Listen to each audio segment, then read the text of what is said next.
Okay. तो ये आपने शेयर करा है, spot a stroke, stroke symptoms, remember, recognise and act fast. Stroke होता क्यों है? क्योंकि ब्लड सर्कुलेशन ब्रेन में ऑब्स्ट्रक्ट होती ओके, और वो क्यों होता है? है ड्यू टू ब्लॉकेज। ब्लॉकेज मतलब किस चीज की वजह से ब्लॉकेज होती है? प्लक। ओके, सिर्फ प्लग से ही होती है?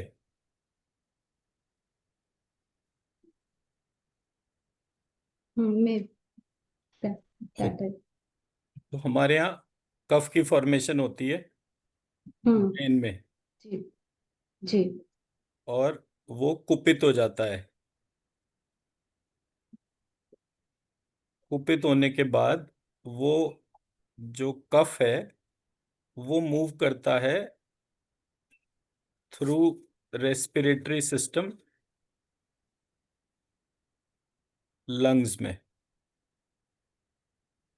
लंग्स जो है जी। उसकी एक हार्ट से कनेक्शन होता है और एक ब्रेन से कनेक्शन होता है। जी। कोविड के टाइम पर लोगों को क्या पता चला कि ये जो कफ का थक्का होता है, ये कफ का पैच होता है, ये कफ का हम्म, पैच जो है या तो यहां जाकर ब्लॉकेज करता है या यहां जाकर जी। ब्लॉकेज करता है। ठीक है। जी। एंड ये थ्रू लंग्स जहां जहां भी ब्लॉकेज करता है, फॉर एग्जाम्पल जो वेन फेस के मूवमेंट से कनेक्टेड है तो वहां पर फेस पैलेसी होती है। ये ऐसे करके मुंह हो जाता है जिन लोगों का।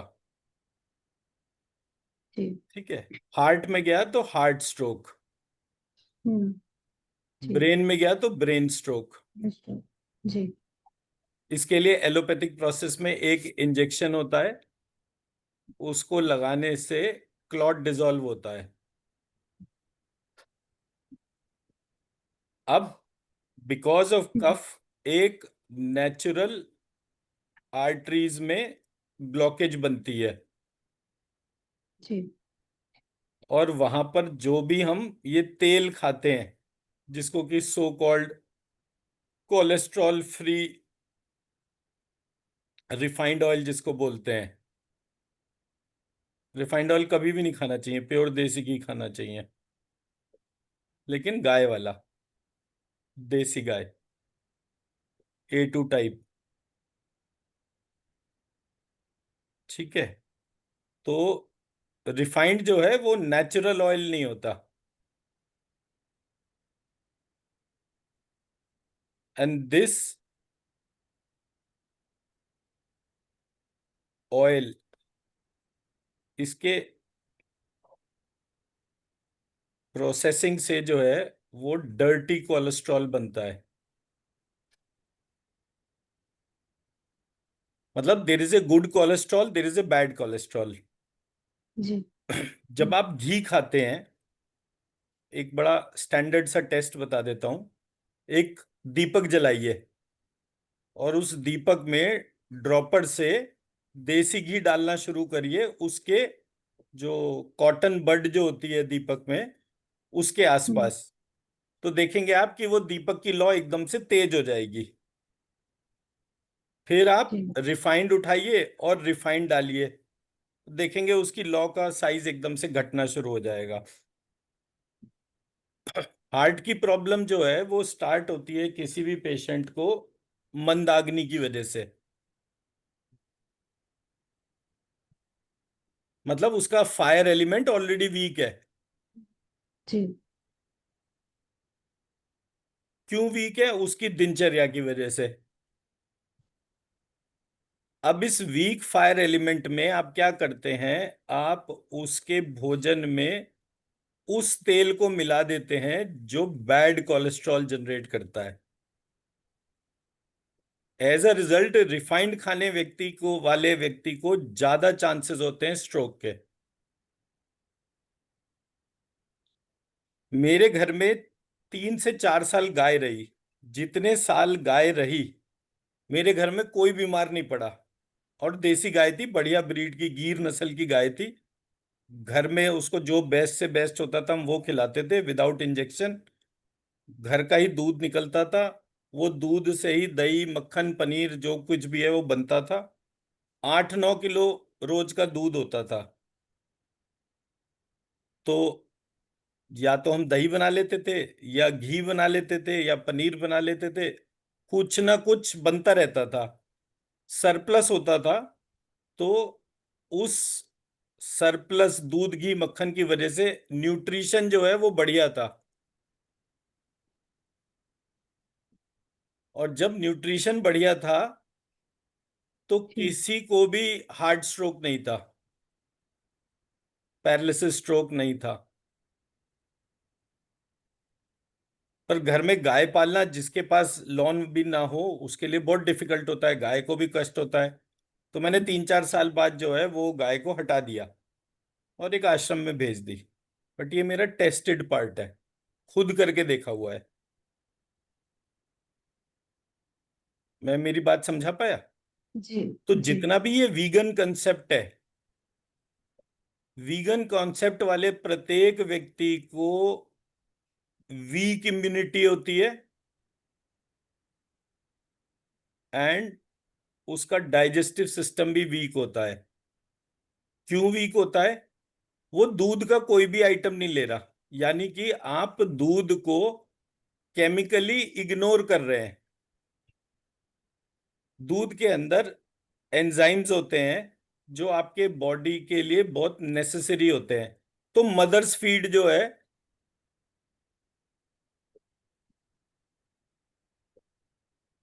मदर्स फीड का रिप्लेसमेंट है काउ मिल्क। बट देसी काउ मिल्क, नॉट ये होलिस्टीन HF फ्रीजन वगैरह जो हैं ये वाले नहीं। अब तो बहुत सारे जगहों पर, खासतौर पे स्विट्जरलैंड वगैरह में जहां से ये ब्रीड डेवलप हुई थी HF वगैरह की, उन्होंने खुद जो है उनको मार के और देसी गाय जो है रखनी शुरू कर दी है। पिछले 5 साल में आप A2 टाइप मिल्क के बारे में हम्म। पढ़ेंगे जी। तो आपको इसके रिलेटेड बहुत सारी इंफॉर्मेशन मिलेगी।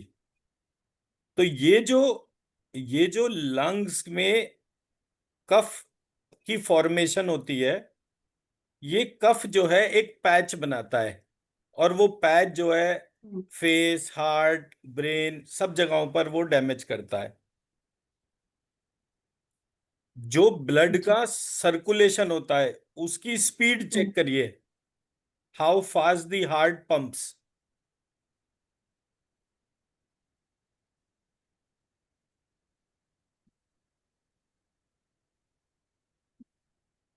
तो जब आप इस वाली स्पीड को देखना शुरू करेंगे तो आपको पता चलेगा कि क्यों हार्ट की पंपिंग जो है वो कहीं भी क्लॉट को जमने ही नहीं देती।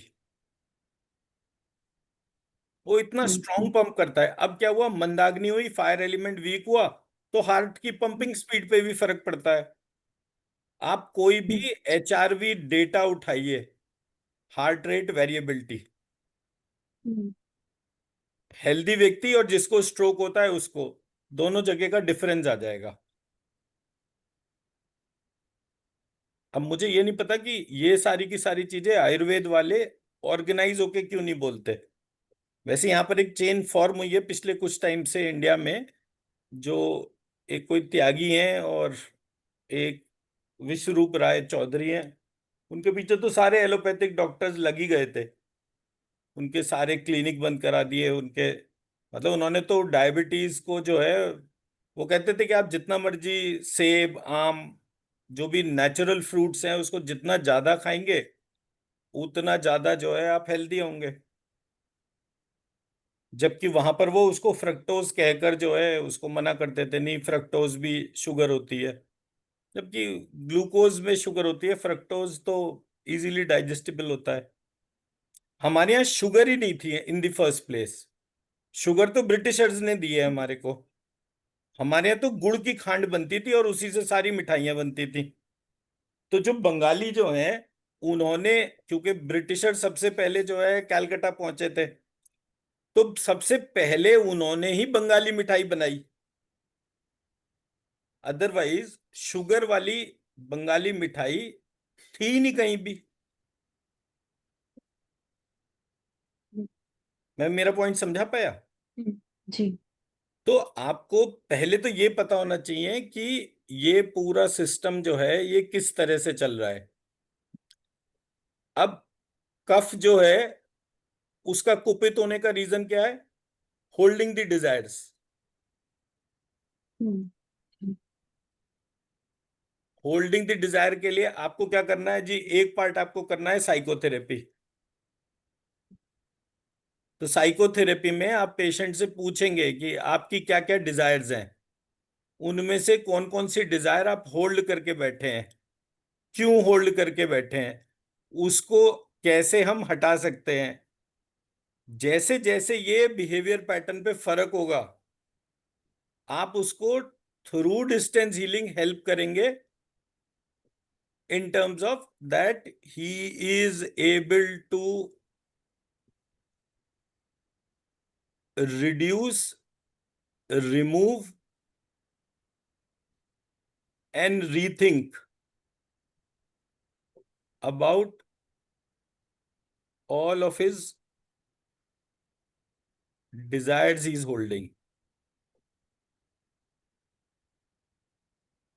तो जब आप इस कमांड के साथ में किसी को भी हील करेंगे, ये गौरव शुक्ला ये जो है इसको ये बीमारी है, इसके भीतर ये विचार आए कि ये जितनी भी डिजायर्स को होल्ड करके बैठा हुआ है, उसको अगर 100 को होल्ड करके बैठा हुआ है तो ज्यादातर छोड़ दे, तो वो 100 से घट जाए, फिर ये डिजायर्स होल्ड करने का पैटर्न खत्म हो जाए, and he should rethink in terms of what is a purpose to him। जी। तो महालक्ष्मी इसकी हेल्प करे। ऐसे करके उसकी जब आप हीलिंग क्लीनिंग करेंगे तो आप देखेंगे थोड़े हम्म, दिनों में उसका पैटर्न ही चेंज हो जाएगा, लाइफस्टाइल डिसऑर्डर्स चेंज हो जाएंगे। जी। हम्म, मैं मेरी बात समझा पाया? जी। तो ऐसे करके आपको स्ट्रक्चर पकड़ में आएगा। अब हम कंप्लीट स्ट्रक्चर लेकर चलते हैं। Heart disease. हार्ट डिजीज में फंडामेंटल पार्ट क्या होता है प्रॉब्लम का? ब्लॉकेज। ब्लॉकेज की वजह से अब क्या है, हार्ट जो है वो पंप कर रहा है ब्लड को, पंप कर रहा है, ब्लॉकेज है। तो जैसे आप पानी के पाइप से पानी डाल रहे हैं तो आप देखेंगे कि पानी जो है सिर्फ 2-4 फुट आगे जाएगा, लेकिन आप उस पाइप को प्रेस कर दीजिए तो वो 10 फुट दूर तक पानी चला जाएगा, क्योंकि पीछे से प्रेशर है। अब यही हम्म, रोल प्ले ब्लॉकेज कर रहा है। एज अ रिजल्ट उस व्यक्ति को ब्लड प्रेशर की प्रॉब्लम हो जाती है। जितना नेचुरली प्रेशर होना चाहिए, because of hmm, blockage pressure उससे ज्यादा बढ़ जाता है। ब्लॉकेज से बीपी हो गया, तेज बीपी को हाइपरटेंशन कहते हैं।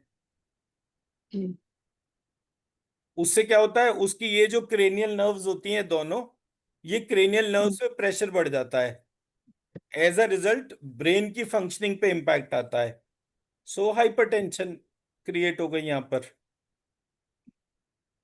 अब आप इसी प्रोसेस से, जब ये चीज लगातार चलेगी, हार्ट की पंपिंग इम्पैक्ट होती रहेगी और नेचुरल वो नहीं होगा, तो आपको पेस मेकर लगाना पड़ेगा।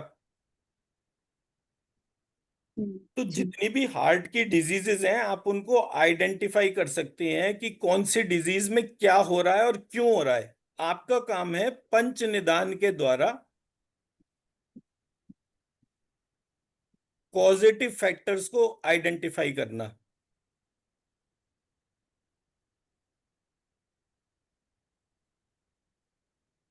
डिजीज का कौन से सिम्टम कौन से फैक्टर से डायरेक्ट कनेक्शन है। जी। अब क्योंकि एक बिजनेस मॉडल बनाया, ये सारी गंद यूएस और यूके के हिसाब से है, तो एक बिजनेस मॉडल बना।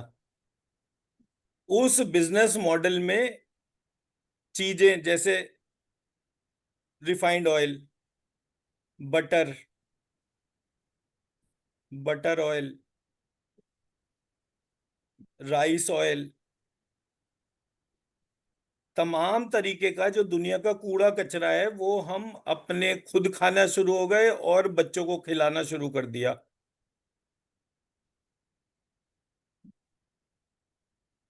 उनमें स्ट्रेंथ कहाँ से आएगी?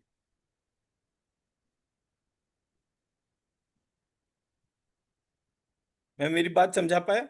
हम्म, जी। तो आपको जो है ये आइडेंटिफाई करना है कि हार्ट में डिजीजेस कौन कौन सी पॉसिबल है। आगे बढ़ के देखते हैं, इसको भी और कंटिन्यू करेंगे। पहले मैं जरा आपकी शीट देख लूं पूरी। Face drooping, face palsy, arm weakness, speech difficulties, time to call. Perfect, ये बिल्कुल सही लिखा है आपने। Types of stroke, ischaemic stroke, haemorrhagic stroke, transient ischaemic attack. ये क्या क्या होते हैं तो तीनों? इस्केमिक स्ट्रोक एक किसको मेजर, कहते हैं? है जी? वो मतलब the last one is like temporary, it will happen but the plaque will automatically went away, जो मतलब पर लेस टाइम होता है, लेकिन फिर वो मतलब पेशेंट रिवाइव हो जाता है। वो लास्ट वन है जो ट्रांजिएंट इस्केमिक अटैक। मतलब जो मतलब क्लॉट था वो थोड़ी देर के लिए आया और because of heart hmm pressure जो वो वेन्स में चलता है। चला गया। एक सेकंड,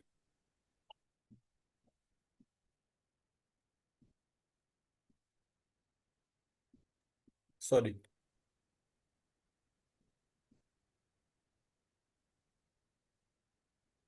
तो मेरा एक पार्ट हो गया जो ब्लॉकेज मूव कर रही है।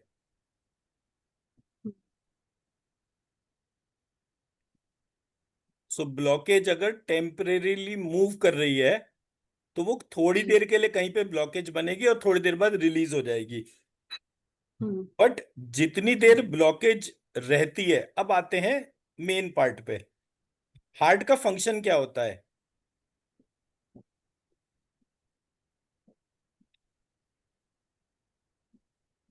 to pump the blood to the oxygenated to the okay, organs। तो ये थोड़ा सा और पढ़ना पड़ेगा। हार्ट का हम्म फंक्शन होता है ब्लड और ऑक्सीजन को बॉडी के सारे पार्ट्स में पहुंचाना। ठीक है। अब हम्म जितनी देर हार्ट ब्लॉकेज हुई उसकी वजह से स्पीड पर फर्क पड़ गया। जी। स्पीड पे फर्क पड़ने से दो चीजें हुई। पहला पार्ट, मेरे को बिजली जो है वो ऑल्टरनेटिव करंट में चाहिए, ऐसे करके ऑल्टरनेटिव करंट का एक पैटर्न बनता है। अब इसी तरह से मेरा पूरा बॉडी डिजाइंड है। ये डीसी करंट है तो डीसी करंट एक जैसा वेव पैटर्न होता है स्ट्रेट लाइन के तौर पे। तो जो भी करंट का पैटर्न होगा उसी बेसिस पे बॉडी पार्ट्स को ब्लड सप्लाई और ऑक्सीजन सप्लाई होगी। मैं मेरी बात समझा पा रहा हूं? जी। साइफन सिस्टम होता है ना, एक जगह पानी होता है उसमें एक पाइप रख दिया, दूसरी जगह बिल्कुल नहीं, आपने एक छोटा सा वैक्यूम बनाया और वो चलना शुरू हो जाता है। जी। तो जो पहला वैक्यूम जो होता है जिसकी वजह से वो चलना शुरू होता है उसी को आप ऐसे मान लीजिए जैसे कार को स्टार्ट करने के लिए एक्स्ट्रा करंट देना होता है। तो हमारे शरीर में एक्स्ट्रा करंट देकर स्टार्ट करना पूरे सिस्टम को, वो रोल प्ले है महालक्ष्मी का। जी। तो महालक्ष्मी की हम एनर्जी जब भी डालेंगे किसी व्यक्ति में तो उसका इनिशियल सिस्टम स्टार्ट नहीं हो रहा तो वो स्टार्ट हो जाएगा।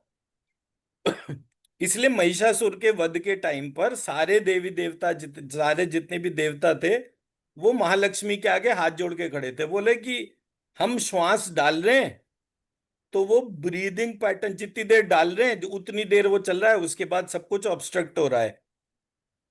हम्म। हमें चाहिए क्या कि ये पूरा सिस्टम एक साइक्लिकल प्रोसेस में शुरू हो जाए, ताकि हम्म। श्वास से प्राण बने, लेकिन प्राण नहीं उत्पन्न हो पा रहा। हम्म। और ये महिषासुर जो है, ये पूरे शरीर के ऊपर कब्जा बनाकर बैठा है कि भाई ये जो है प्राण बनने ही नहीं दूंगा मैं। और हमने अपनी सारी एनर्जी लगा ली। तो महालक्ष्मी जो है वो एक्स्ट्रा एनर्जी फॉर्म है, कॉजल जी। डिजाइन। कॉजल डिजाइन को जो एनर्जी चाहिए वो वाला पार्ट है। तो अब क्या हुआ, हार्ट के जो वेन्स हैं, आर्टरीज जो हैं, उनमें ब्लड और ऑक्सीजन चलता है। आगे आगे एयर चलती है, पीछे पीछे ब्लड चलता है।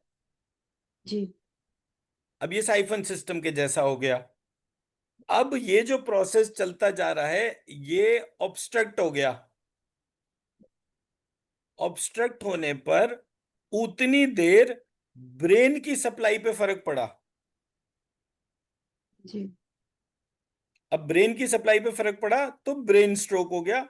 हार्ट की सप्लाई पे फर्क पड़ा तो हार्ट स्ट्रोक हो गया। जी। अब ये सप्लाई कितनी देर तक रुकी, या कितनी देर तक जरूरत से ज्यादा तेज हो गई। हम्म। भाई बारिश हो रही है, आप भी बालकनी में बैठ के एंजॉय कर रहे हैं कि अरे बड़ी अच्छी बारिश हो रही है। सडनली बारिश इतनी तेज हो जाए और उसकी डायरेक्शन भी चेंज हो जाए, वो तेज भी हो और ऊपर से नीचे गिरने के बजाय डायगनली गिरनी शुरू हो जाए, तो आपके पूरे घर में पानी आ जाएगा। जी। डिस्टरबेंस कॉज हो गई। हम्म। जो जिसका रास्ता है वो अगर उसी रास्ते पे चल रहा है तो कोई दिक्कत नहीं है। जैसे ही उसका रास्ता चेंज होता है, पूरा स्ट्रक्चर चेंज हो जाता है। तो आपको इस सिचुएशन में दो पार्ट के ऊपर ध्यान को लेकर जाना है। पहला पार्ट, ब्रेन में हार्ट कहां पर सिचुएटेड है।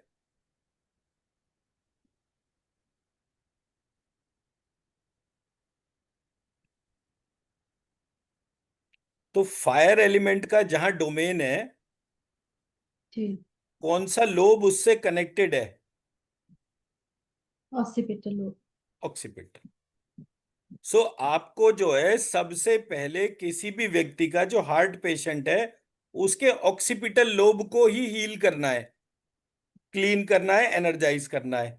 उसके बाद हार्ट की हीलिंग करनी है। हम्म। जी। ठीक है। एक छोटा हार्ट जैसा फंक्शन होता है पिंडलियों में, पैरों के घुटने के नीचे जो पिंडली वाला पोर्शन होता है, उसका हम्म। काम होता है रिवर्स ब्लड फ्लो। जब आप पिंडली को स्टडी करेंगे, घुटने के ठीक नीचे होता है, बैक साइड के अंदर मर्म स्थान जब पढ़ेंगे तो वहां पर एक मर्म भी होता है। हम्म।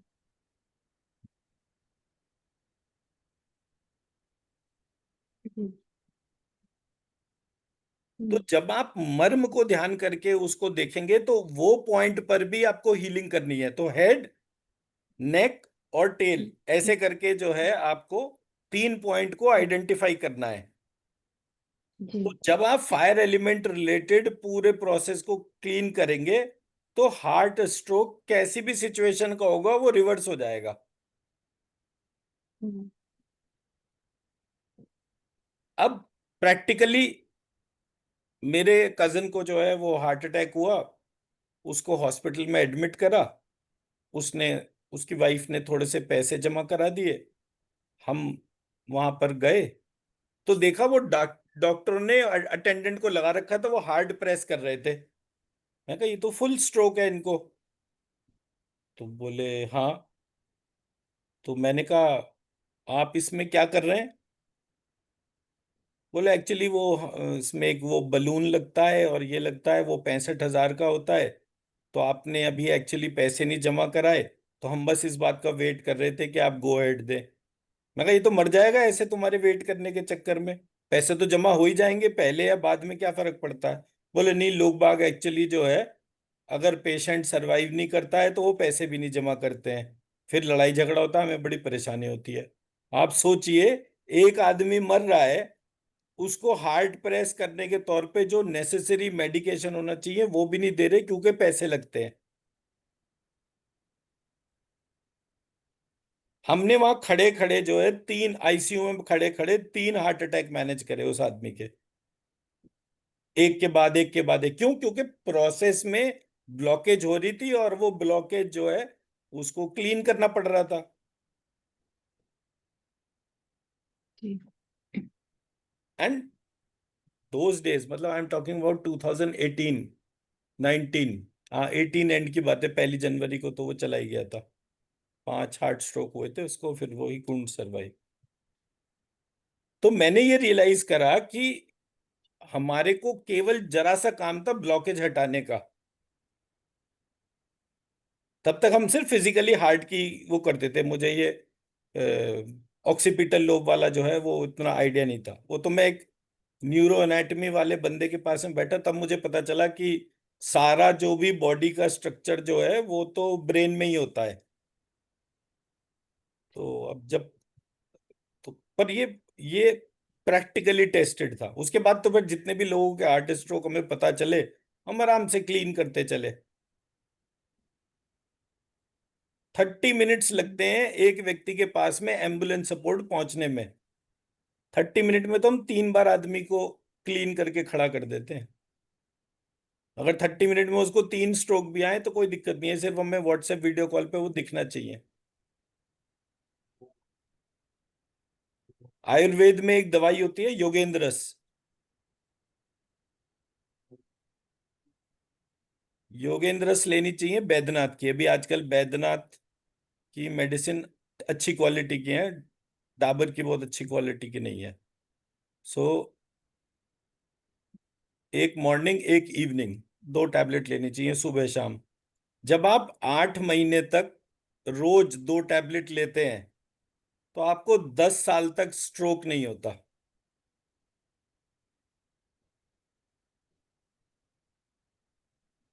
अब आपका काम क्या है? योगेंद्र रस गूगल करिए और गूगल करके देखिए कि इसके अंदर क्या क्या कॉन्स्टिट्यूएंट्स हैं, इसके अंदर क्या क्या पड़ा हुआ है, और वो कौन कौन से बॉडी पार्ट पे एज टॉनिक काम करता है। तो आप देखेंगे you will find practically everything.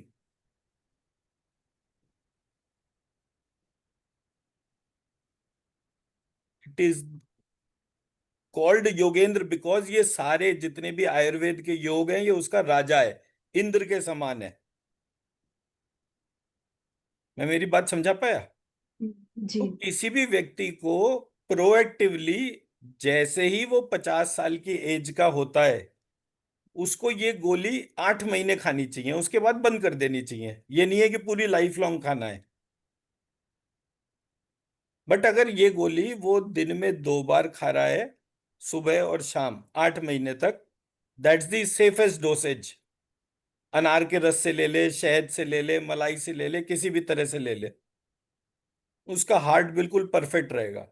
मैं एक ये पुणे के एक डॉक्टर हैं जो हार्ट के, आयुर्वेदा हार्ट के बीएमएस डॉक्टर हैं, स्पेशलिस्ट हैं। तो उनसे किसी ने कहा, तो वो योगेंद्र सी दे रहे थे उस पेशेंट को। तो बोले डॉक्टर साहब मैं मर तो नहीं जाऊंगा? बोले मैं कोई धनवंतरी थोड़ी हूं कि मैं तेरे मरने जीने का हिसाब रखूंगा।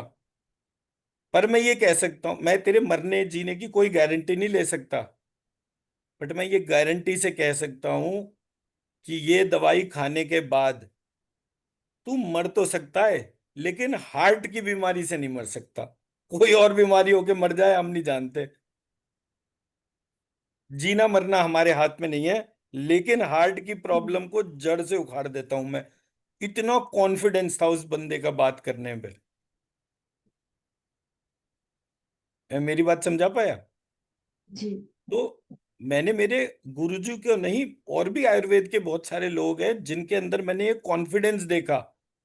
बट वो कॉन्फिडेंस आज की जो बीएमएस कैटेगरी है उसके पास नहीं है। उसको ये पता भी नहीं है कि ये दवाई बनती कैसे है, इसमें क्या क्या प्रोसीजर्स होते हैं, कैसे इसको प्योरीफाई किया जाता है। इसलिए मतलब जो आयुर्वेद का सबसे सैड पार्ट जो है वो ये है कि एलोपैथिक प्रोसेस ने इस पूरे सिस्टम को जो है उसमें से इस पार्ट को ही डाइल्यूट कर दिया। और ये उसका मतलब एक तरीके का हार्ट एंड सोल था।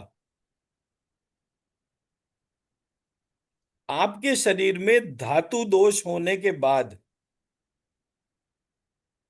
आपके शरीर का सेलुलर रिप्रोडक्शन वीक हो गया।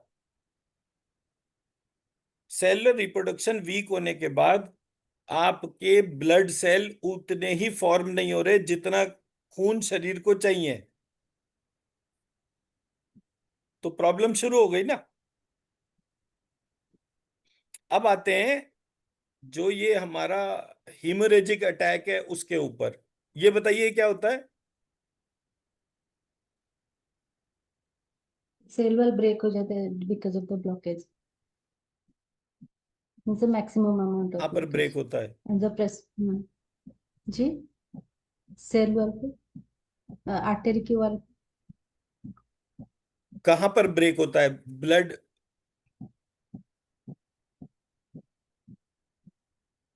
No, what is, I don't. आपकी आवाज कट रही है ये सर। शायद, बोलिए बोलिए, पता तो तभी चलेगा जब आप कुछ बोलेंगे। ये शायद मैक्सिमम ब्लॉकेज होता है जो मतलब ब्लड बिल्कुल भी पास नहीं कर पाता from one point two other. कहाँ पर होता है हेमोरेजिक स्ट्रोक। होता कहाँ पर है।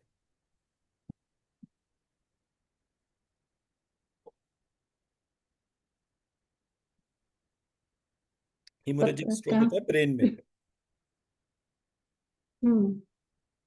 और ब्रेन में ऑक्सीपिटल लोब हम्म। के आसपास का जो एरिया जो है उसमें हम्म। ब्लॉकेज होती है। और मतलब मेरी एक नस जो है वो बारीक बारीक नसें होती हैं उसमें। बिकॉज ऑफ कांस्टेंट हाइपरटेंशन या ब्लड प्रेशर, हाई प्रेशर हम्म। जाता है और उसके बाद वो जो बारीक सी नस होती है वो खुल जाती है। तो जो जी। ब्लड फ्लो होता है वो एकदम से बहुत ज्यादा हो जाता है। हम्म। एज अ रिजल्ट अब ब्रेन मेरा बड़ा सेंसिटिव पार्ट है। उसके अंदर जरा सी भी हवा भी चली जाए तो भी जो है वो फिर डॉक्टर नहीं बचा सकता। अगर ब्रेन में कैसे भी करके हवा हम्म। चली जाए, यहाँ पूरा फ्लूइड चला गया। फ्लूइड जाने पे क्या होता है कि मेरे ब्रेन के अंदर न्यूरोटॉक्सिन्स जनरेट होते हैं और वो मेरे एक्सक्रीटरी सिस्टम से शरीर से बाहर जाते हैं। वो जी। न्यूरोटॉक्सिन और वो ब्लड दोनों इकट्ठा हम्म। हो जाता है। जिस पार्ट पर भी इकट्ठा हो जाता है उस बॉडी पार्ट को वो दबाकर खत्म कर देता है। मैं मेरी बात समझा पाया। हम्म। जी। हीलिंग करनी है तो किसकी करनी है, ब्रेन के अंदर ऑक्सीपिटल लोब की हीलिंग करनी है जहां पर हार्ट का हम्म। कनेक्शन है। उसको हम्म। क्लीन करेंगे तो उस हार्ट हम्म। वाले रीजन में जितने भी न्यूरोटॉक्सिन जमा होंगे वो सारे हट जाएंगे। उनको डायरेक्शन देनी है कि जितने भी न्यूरोटॉक्सिन ब्रेन के अंदर जमा हुए वो सारे के हम्म। सारे ब्रेन के एक्सक्रीटरी सिस्टम के थ्रू शरीर के एक्सक्रीटरी सिस्टम के साथ बाहर निकल जाए, हम्म। वहीं टिके ना रहे। जी। तो आप हम्म। हेमरेजिक स्ट्रोक को भी रिवर्स कर सकते हैं। अब ये जो हम्म। फ्लूइड है हम्म। ये जमा हो गया आपका फ्रंटल लोब के ऊपर। ये हो गया, इसका हम्म। कनेक्शन हो गया स्किन एलिमेंट से। हम्म। स्किन एलिमेंट का या- कनेक्शन हो गया स्किन से और हैंड से। हैंड्स का कनेक्शन हो हम्म। गया gross motor skill and fine motor skill से। पैरामीटर्स के। जी। तो ये जो आपने लिखा है सिम्टम्स के तौर पे arm weakness is because of that. Hmm. Hmm. तो जी। आपको क्या करना है। अच्छा, हम्म। अब ये जो टेम्पोरल लोब है, हम्म। ये टेम्पोरल लोब में जो है वो चला गया। जो ब्रेन में ब्लड इकट्ठा हुआ, जो हम्म। न्यूरोटॉक्सिन इकट्ठे हुए, वो मिक्सचर जो है वो टेम्पोरल लोब पर चला गया। टेम्पोरल लोब जी। स्काई एलिमेंट है, उसका स्काई में। कनेक्शन कम्युनिकेशन से होता है। इसलिए जो आपने जी। तीसरा पार्ट लिखा है स्पीच डिफिकल्टी वो इस स्पीच वजह टिप्पणी। से है। हम्म। तो आपको जी। अकेले ऑक्सीपिटल लोब को क्लीन नहीं करना है, आपको सारे हम्म। लोब्स को ब्रेन में क्लीन करना होगा। वो वहां नीचे से में सारे से सेकंड। टॉक्सिन्स जो हैं हटाकर और हम्म। फिर हार्ट की क्लीनिंग सारी करके जो भी उसकी आर्टरीज ब्लेन जो वेन्स वगैरह है उसको क्लीन हम्म। करके और फिर वो सारा हम्म। का सारा जो भी कूड़ा कचरा है वो एक्सक्रीटरी सिस्टम के थ्रू शरीर से बाहर निकल गया। हम्म। जो आपका जी। स्वादिष्टान चक्र और मूलाधार चक्र वाला जो पार्ट है, हम्म। हम्म। ऐसे करके आपको ये सारे सिम्टोमेटिकली पार्ट समझ में आने चाहिए हर डिजीज में। जी। है बड़ा सिंपल, ऐसा नहीं है कि जैसे मैं कह रहा हूं ना कि डॉक्टर्स बहुत कॉम्प्लिकेटेड सी भाषा बोलते हैं, समझ में नहीं आती है क्या हो गया क्या नहीं, ऐसा बिल्कुल भी नहीं है कि बहुत कॉम्प्लिकेटेड है। या तो उनको पता ही नहीं है, या फिर आयुर्वेद के अंदर एक बड़ा सिंपल तरीका था, उस सिंपल तरीके की वजह से मुझे अच्छी तरह समझ में आया। क्या, मैं तो नॉन मेडिक हूं, मुझे तो इन सब चीजों को पता ही नहीं, इसलिए मैंने पेशेंट को टच ही करने का मतलब वो रास्ता लिया जिसमें मैं पेशेंट को टच ही ना कर पाऊं। मुझे पेशेंट दिखना चाहिए, बस इतना पार्ट है। मेरा देखा हुआ पेशेंट हम्म। है तो भले ही मैं केवल वॉइस कॉल पे उसकी हीलिंग कर दूं, पर मैं पेशेंट को देखा नहीं है, उसका नाम नहीं पता, कोई पार्ट नहीं पता, तो वो मैनेज करने में नहीं हो पाता। मैं मेरी बात समझा पाया? जी। अब आपने ये प्रोसेस में आइंदा जितनी भी आप डिजीजेस के तौर पे काम करेंगे, जितना पार्ट आप लिख रहे हैं, एक एक पार्ट आपको बिल्कुल रटा हुआ होना चाहिए। मैं अभी आपसे बात करते करते किताब तो नहीं टच करी ना, हम्म। ऐसे ही आपको भी बिल्कुल परफेक्टली जो है इसको करना है। एनिमेशंस मैंने इसीलिए शेयर करे बिकॉज कहीं ना कहीं आपको वो चीजें बिल्कुल क्लियर होनी चाहिए। हम्म। तो ऑक्सीपिटल लोब, हार्ट, ये कनेक्शन जरूर पता होना चाहिए। 99% हीलर्स को ये पता ही नहीं होता। क्योंकि पता नहीं होता, ये जो ब्रॉडबैंड वाला जो पार्ट है, बहुत पुराना लिटरेचर है, 51 बॉडी पार्ट्स वाला। हम्म। बट ये 51 बॉडी पार्ट्स 51 संस्कृत के अल्फाबेट से कनेक्टेड है, वो 51 अल्फाबेट्स मेरे मल्टीपल चक्रास से कनेक्टेड है, ये तो किसी को भी नहीं पता।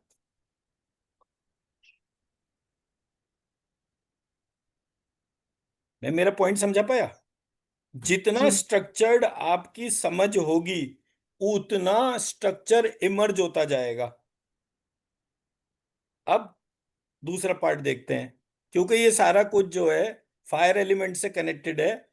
तो ई, ई, ए, आई, य, श,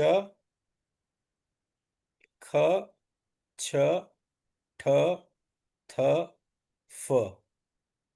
कितने जी। पार्ट हो गए? 11 पार्ट। ये हम्म। हैं दोनों आईज, जी। दोनों आईज क्लीन कर दीजिए। हम्म। ये हैं दोनों cranial nerve, right, hmm. Left, temple. Left. Hmm. ठीक है, हम्म। इसके नीचे हम्म। ही क्रेनियल नर्व होती है, इसको क्लीन कर हम्म। दीजिए। फिर हम्म। ये पूरा हार्ट चक्र है, फायर एलिमेंट, जी। इसको क्लीन कर दीजिए। फिर हम्म। सहस्त्रार चक्र, जो सेलुलर हम्म। रिप्रोडक्शन के लिए रिस्पॉन्सिबल है, इसको पूरा जी। क्लीन कर दीजिए। हम्म। फिर ये मेरी कोहनी, जी, राइट हैंड। राइट, ये लेफ्ट कोहनी, लेफ्ट। ये हम्म। मेरा घुटना, जी। ये राइट लेफ्ट हैंड। पैर का घुटना, लेफ्ट ये मेरे पैनक्रेस। पैनक्रियाज, जी। ये सब आपको क्लीन करना है। और हम्म। यही पार्ट आपको जो है ब्रेन में भी आइडेंटिफाइड होने चाहिए। अब ब्रेन में ये कहां पर होंगे? ऑक्सीपिटल लोब के अंदर। हम्म। तो इसलिए ऑक्सीपिटल लोब जो है उसको आपको क्लीन करना है। ऐसे करके आप धीरे धीरे धीरे धीरे जो है ऐसा एक्सपर्टीज जनरेट कर लेंगे। मेरे को कोई इस तरह से बताने वाला नहीं था, ये तो मेरे को मतलब मेरा भाग्य कह लीजिए कि ये कैसे भी करके ये इनर वॉइस चालू हो गई, तो मुझे ये सारे के सारे चीजें पता चलती चली गई। इसलिए मैं ये गारंटी कर सकता हूं कि जब आप इस डिटेलिंग के साथ में किसी भी क्रोनिक हार्ट पेशेंट की हीलिंग करेंगी, या फिर आप मेडिटेटिव मोड में बैठकर पूरी दुनिया में जो 115 करोड़ हिंदू और जितने भी आस्तिक हैं उनकी हीलिंग करेंगी, और इस तरह से हीलिंग करेंगे उन सब की हार्ट ब्लॉकेजेस में फर्क आ जाएगा। तो अगर किसी व्यक्ति को पैसा कमाने के तौर पे लालच है और उसके पास जितने पेशेंट आ रहे हैं तभी वो हीलिंग क्लीनिंग करेगा, ऐसा कर लीजिए। अगर आपको पेशेंट या उस सब के हिसाब से कोई लालच नहीं है तो आप 115 करोड़ लोगों को इमेजिन करके उस तरह से क्लीन कर दीजिए, बीमारी तो डिसअपियर होगी ही होगी।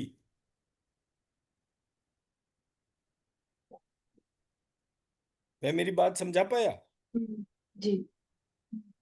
होता क्या है, मान लीजिए अगर मेरा कोई फाइनेंशियल इंटरेस्ट नहीं है और मैं पूरे सिस्टम को क्लीन करता जाता हूं, तो उसका जो गुडविल जेस्चर है, मतलब आपने उतनी देर महालक्ष्मी बनकर काम करा, तो आपके पास ऑटोमेटिकली बिना कुछ करे किसी और रीजन से फाइनेंशियल वेल्थ अपने आप आ जाएगी।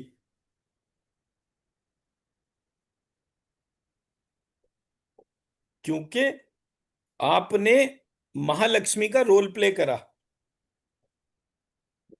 तो जब आपने स्वयं महालक्ष्मी बनकर रोल प्ले करा और ये इंटेंशन से करा कि ये सारे लोगों को, ये 115 करोड़ लोग जो हैं प्लस जितने भी आस्तिक हैं, ये सबको जो है मैं क्लीन करूं, हील करूं, तो आपने क्या करा, एक तरीके से महालक्ष्मी का काम करने की वजह से महालक्ष्मी की पावर्स को अपने अंदर इन्वोक कर लिया। जन्म पत्री में, एस्ट्रोलॉजी में एक योग होता है जिसमें कि उसको हीलर योग कहते हैं। ऐसा व्यक्ति जिसके थर्ड हाउस में या नाइन्थ हाउस में जुपिटर है, वो व्यक्ति अगर सामने खड़ा हुआ है और आप किसी पेशेंट को देखने गए डायरेक्टली या इनडायरेक्टली, उसका चिंतन भी करा, तो वो पेशेंट को मरेगा नहीं, बिल्कुल डेथ बेड पर होगा, मरने वाला होगा, आप वहां पर गए, 2 दिन उसके पास रहे, उसने रिस्पॉन्ड करा नहीं करा लेकिन वो मरेगा नहीं। मेरे और आरती के हॉरोस्कोप में दोनों में ये योग था, तो हमने उसको टेस्ट भी करा। हमारे नाना जी की खबर आई कि भाई वो नहीं बचेंगे, अब आ जाओ लास्ट टाइम है। मैं, आरती, नंदिनी, अनिल हम चारों सामान बांध कर जो है भोपाल चले गए। तो जब हम भोपाल गए तो मैंने कहा मैं एक काम करता हूँ, मैं हवाई जहाज से पहले चला जाता हूँ, तुम ट्रेन से आ जाना, क्योंकि पता नहीं थोड़ी देर के लिए भी मिलेंगे तो दिख जाए वही बहुत है। और उस समय टिकट बहुत महंगा था, 13-14 हज़ार रुपए का चल रहा था दिल्ली भोपाल का टिकट। तो मैंने कहा फटाफट एक लो और चलते हैं। तो मैं अकेला पहुंच गया, तो मुझे अभी पता चला और मैं रात को 10:30-11 तक पहुंच गया। फिर मैं और हम चारों जने वहां पर जो है 2 दिन तक रुके, नाना जी नहीं गए। हमने कहा हाँ भाई अब ठीक है, जो हीलिंग हमें करनी थी, जो हम जानते थे वो हमने करी और आ गए। बट वो थे ही 101 साल के, तो इंजरीज बहुत सारी थी, तो वो उसके बाद घर आए, घर आने के बाद सब लोगों से बात करते करते वो गए। बट अगर मेरे को भगवान ने जन्म पत्री में वो योग दिया, वो मेरी चॉइस तो नहीं थी ना, पर वो मेरे डिवाइन रोल के तौर पे एक पार्ट था जो मुझे बाद में पता चला। और ऐसा बहुत बार हुआ, मतलब मैंने बहुत बार इस चीज को चेक करा कि जब मैं गया तो वहां उम्मीद थी कि ये नहीं बचेंगे, और फिर भी वो जो है बच गए, कोई दिक्कत नहीं आई। तो अगर भगवान ने खुद हमारे को उस रोल प्ले के लिए भेजा है तो हम उसकी पूरी सृष्टि की जिम्मेदारी अपने ऊपर लें।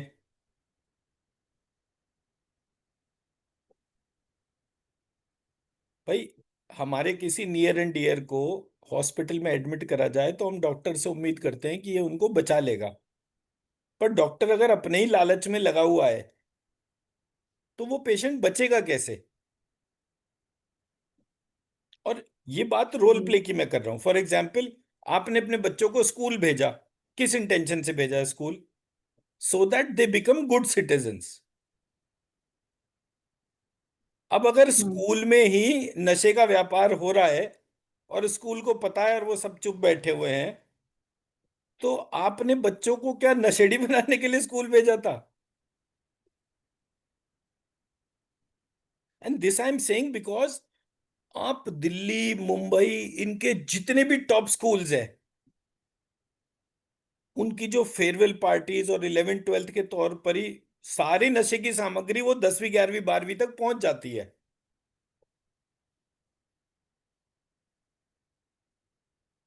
तो मैंने अपने बच्चों को किस लिए भेजा था वहां पर? इससे अच्छा है मैं बच्चों को सरकारी स्कूल में पढ़ा लूं या आरएसएस वालों के स्कूल में पढ़ा लूं जहां पर ये चीज नहीं है, क्योंकि वहां पे बहुत हाई फाई बच्चे नहीं जाते, तो इस तरीके की गंद जो है वो वहां पर पहुंचती भी नहीं है।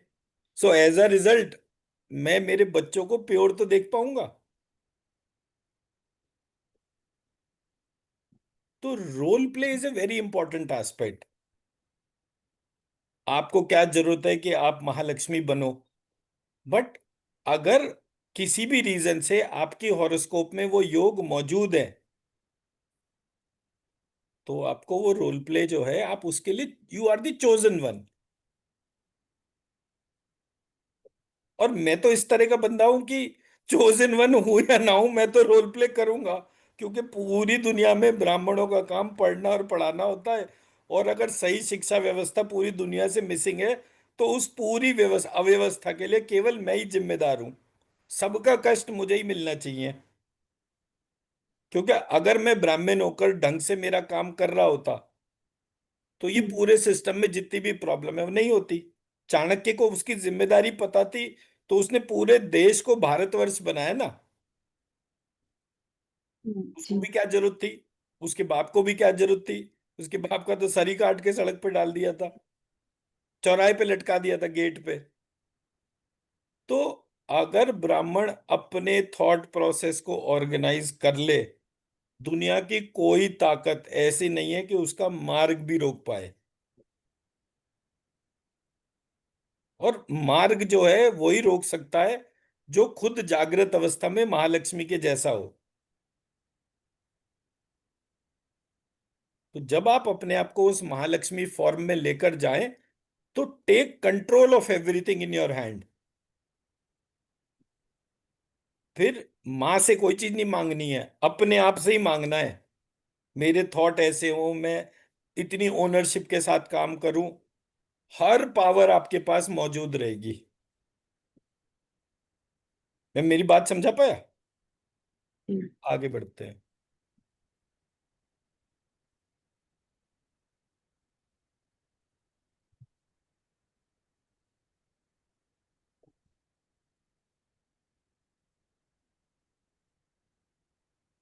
अब ये आपने बिल्कुल परफेक्ट लिखा कि neuroanatomic regions affected, cerebrum, cerebellum, brain stem, subcortical structure. अब आपने क्या करना है, ये पूरी शीट को ना एक पीपीटी में कन्वर्ट हम्म कर दीजिए। या फिर जी जब आप हम्म सेरिब्रम लिखते हैं, तो यहां पर एक इमेज भी आनी चाहिए। हम्म तो जब वो इमेज सेरिब्रम की होगी, सेरिबेलम की होगी, तो आपको भी बार हम्म बार ब्रेन की प्रैक्टिस करने में हम्म डिफिकल्टी नहीं होगी। अच्छा, ये इधर से राइट साइड में होता है, ये टेम्पोरल लोब दो होते हैं, एक लेफ्ट में होता है एक राइट में होता है, ऐसे करके आप फटाफट फटाफट जो है, जितनी फास्ट हम्म आपकी मैपिंग होगी, उतना फास्ट रोल प्ले होगा, क्योंकि आपके पास सिर्फ 2 मिनट का टाइम होता है। हम्म अगर आपको सोचने में टाइम लगा कि अच्छा सेरिबेलम किधर होता है, मुझे उसकी क्लीनिंग करनी है, या ये किधर होता है, या थैलेमस किधर रहता है, हम्म बेसल गैंग्लिया, अगर आप हम्म सोचने में ही टाइम लगा दोगे, तो इसलिए जब जब आपको ये शीट रिवाइज करती जानी है, हम्म तब तब आप हम्म, एक एक चीज को यहां पर लिखते चले जाइए। जी हम्म हम्म और ये कोई भी जो बॉडी पार्ट आपने लिखे हैं ना, ये सिर्फ किसी एक चीज के लिए नहीं है, ये मल्टीपल चीज में है। तो उसका यूनिक और उसका हम्म ग्रुप, मतलब जी एक कॉमन एलिमेंट हम्म और एक स्पेशल एलिमेंट, वो जरूर आइडेंटिफाई करिए। तो हम्म। जब आप कॉमन और स्पेशल और कॉज एंड इफेक्ट ऐसे करके हर चीज को देखना शुरू कर देंगे, तब आप देखिए आपको ऐसे, जितना ब्रेन आपको पता होगा उतने किसी ब्रेन के एक्सपर्ट को भी नहीं पता होगा।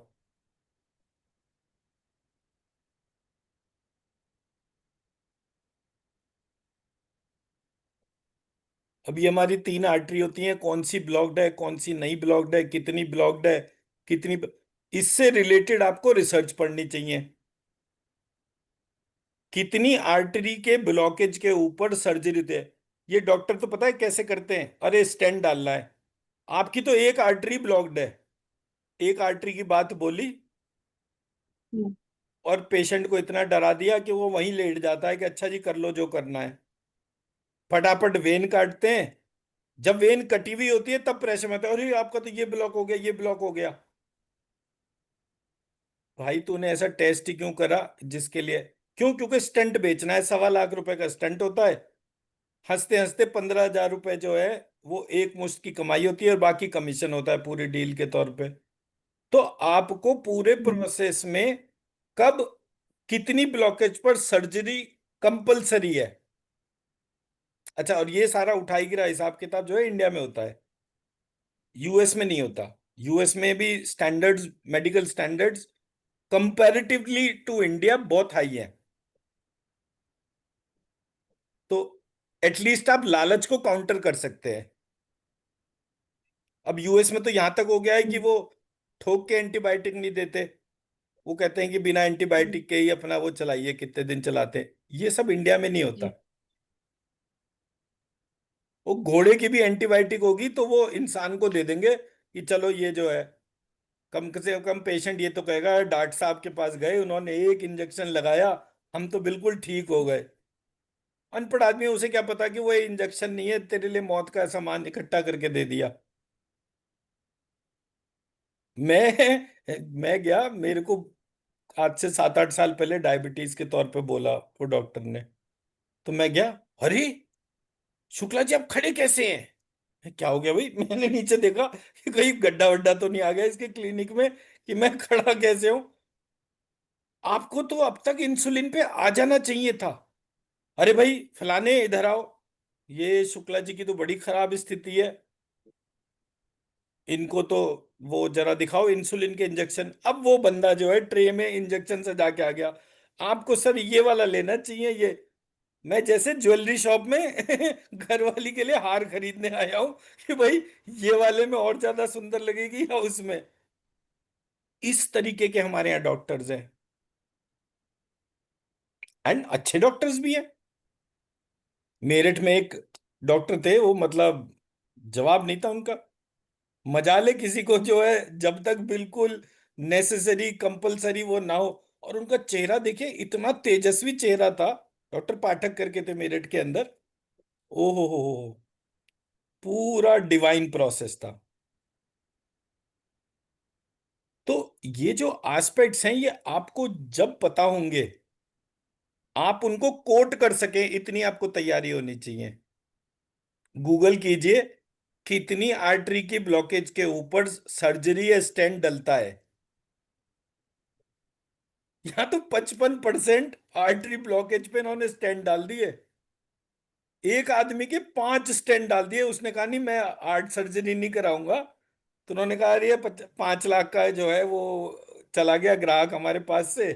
तो उन्होंने बोले नहीं फिर आपके स्टेंट तो बहुत लगाने पड़ेंगे, 5 स्टेंट डाले, 3 आर्टरी में 5 स्टेंट। मैं भी हंसता रहा क्योंकि मेरे को भी कोई मतलब तो था नहीं। तो आपको गूगल करना चाहिए, कितनी आर्टरी की ब्लॉकेज के ऊपर स्टेंट डलता है या हार्ट सर्जरी करनी पड़ती है। ओपन हार्ट सर्जरी के लिए क्या कंडीशंस है। तो जब आप यूएस की गाइडलाइंस पढ़ेंगे, यूएस के रिसर्च पेपर पढ़ेंगे, उनको नोट्स बनाइए। फॉर एग्जांपल जहां ये आर्टरी लिखा है उसके नीचे आप वो रिसर्च पेपर लिखिए और इसमें परसेंटेज लिखिए नोट्स बनाते वक्त अपनी, कि अगर किसी व्यक्ति की एंजियोग्राफी करते वक्त उसकी ब्लॉकेज इतनी आती है तो उसके लिए क्या वो है कंडीशन। हम्म। एंजियोग्राफी के अलावा हार्ट के कौन कौन से टेस्ट हैं जिनसे हार्ट ब्लॉकेज पता हो चलता है, ये आपको पता होना चाहिए। हम्म। तो जब आप इस तरीके से पढ़ेंगे कि एंजियोग्राफी के अलावा हार्ट के कौन कौन से टेस्ट हैं जो एक्यूरेटली प्रिडिक्ट करते हैं। अब उन्होंने बोला कि ये वाले टेस्ट को करने के लिए हमें डाई डालनी पड़ेगी। अब वो जो डाई पिलाते हैं, HRCT स्कैन जैसे होता है, तो उसमें वो डाई हम्म। पिलाते हैं। वो डाई के साइड इफेक्ट्स क्या क्या हैं आप लिखिए इसमें कि भाई पेट स्कैन करते वक्त एक न्यूक्लियर डाई पिलाई जाती है जिसके बाद ये पता चलता है कि बॉडी हम्म। में कैंसर कहाँ और कितना है।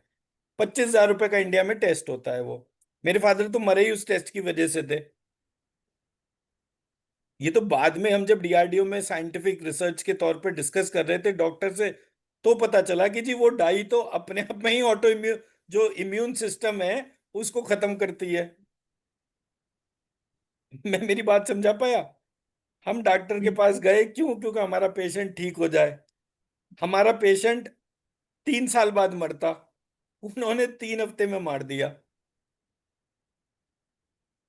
क्यों मार पाए वो? क्योंकि I was ignorant.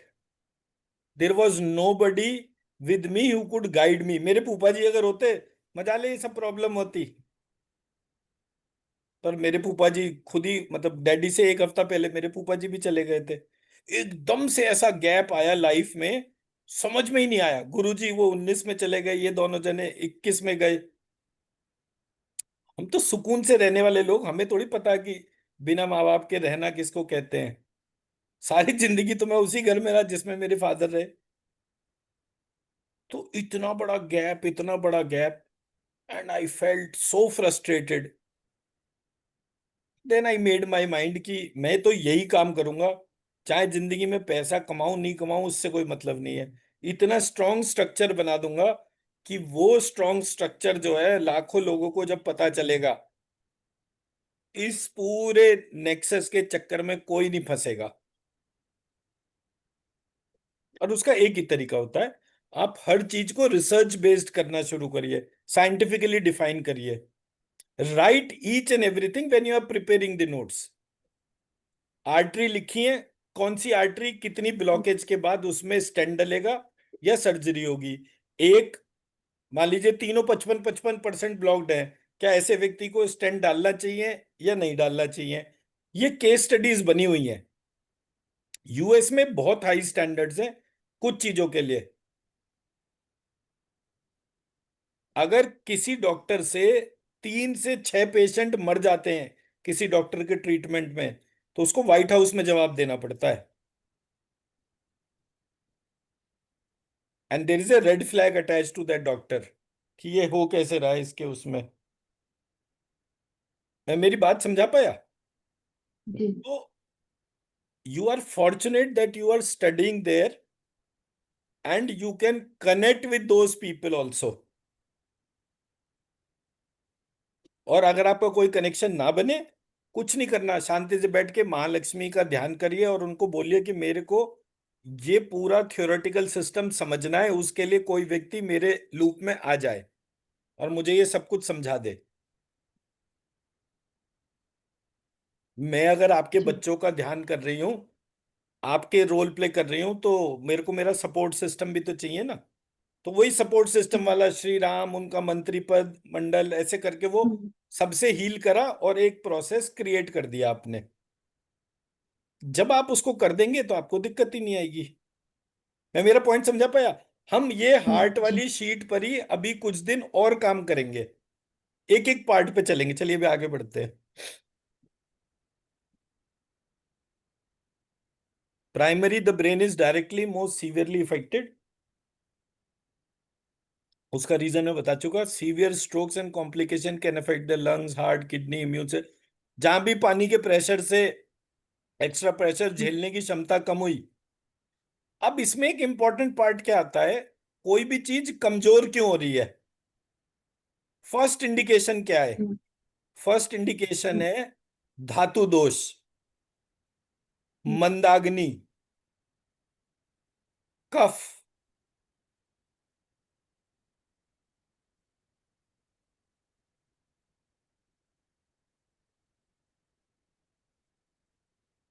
Hmm,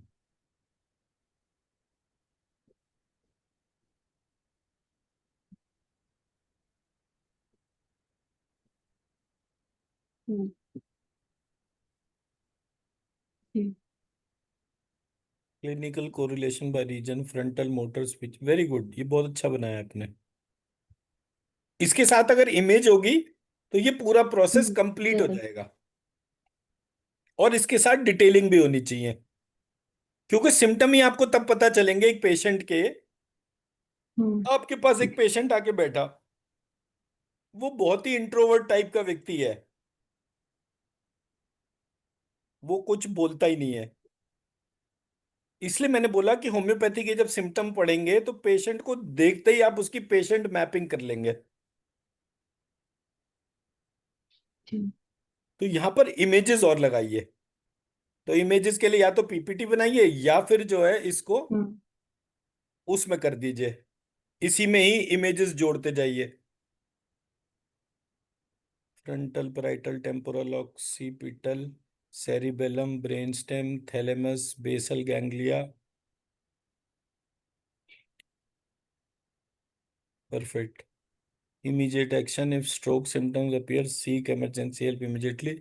Early treatment is critical to improve outcomes and reduce permanently. बहुत बढ़िया।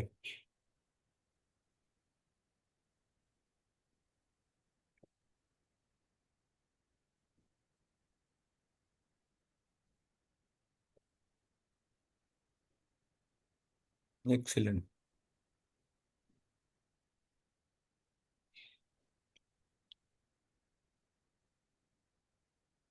मैं एक चीज उठाता हूँ, एक second.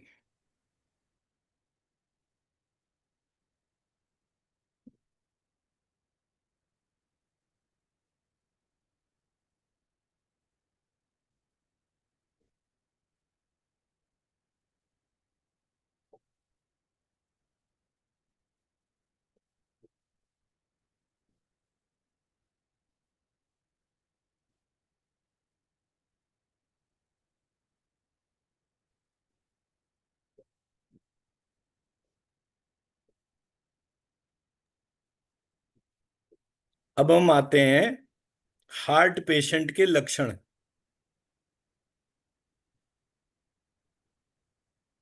A B C D ऐसे करके, और अलग अलग कौन कौन से डिफरेंट हार्ट डिजीजेस कौन कौन सी होती है।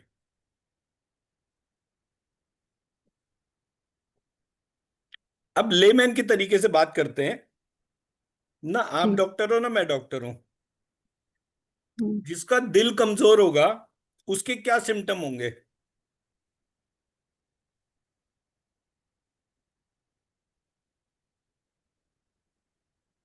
Palpitation, shortness of breath, means breathing not palpitation, deep, palpitation, shortness of breath.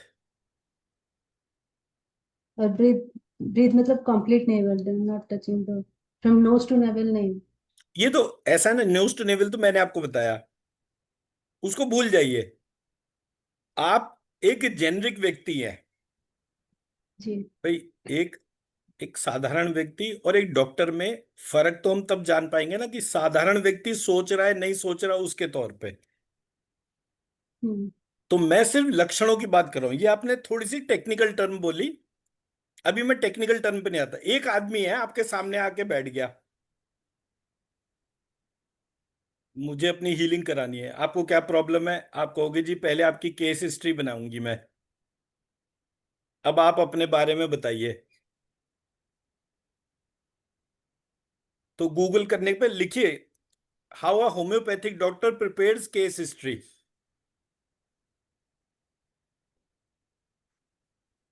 आपका एक सेशन भी मैं इस तरीके का प्लान करूंगा, या तो रात को करेंगे या कल करेंगे, जिसमें कि केस हिस्ट्री बनाना जो है उसके ऊपर। एक होम्योपैथिक डॉक्टर जो है या एक आयुर्वेदा का जो डॉक्टर जो है, वो केस हिस्ट्री हम्म। कैसे प्रिपेयर करता है, इस व्यक्ति को क्या रोग है, और उसमें पंच निदान और वो सारी चीजें होती है। तो ये तो टेक्निकल वर्क हो गया ना। जी। अब आ जाते हैं बिल्कुल लेमैन के टर्म में। हम टेक्निकल भी करेंगे बट पहले लेमैन कैसे सोचता है उसके बारे में देखते हैं ना। उसको पता ही नहीं कोई भी चीज।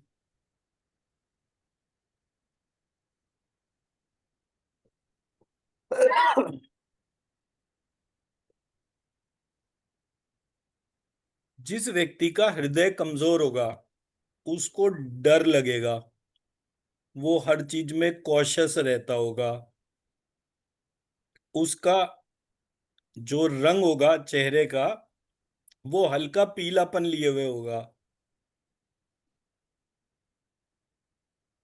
रंग पीला पड़ गया, ये किसका सिम्टम है? कमजोर दिल वालों का ना। उसके हो हम्म। सकता है हाथ कांपते हो,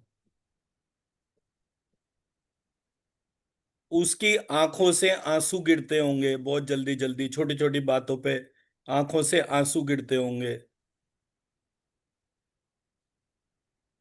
आप ऐसे करके एक व्यक्ति जो हम्म। डरा हुआ है उसके सिम्टम्स को आइडेंटिफाई कर सकते हैं। आपके पास जो ठीक पावर है। है वो कैसी है? मन, हम्म। आत्मा, काल, दिशा,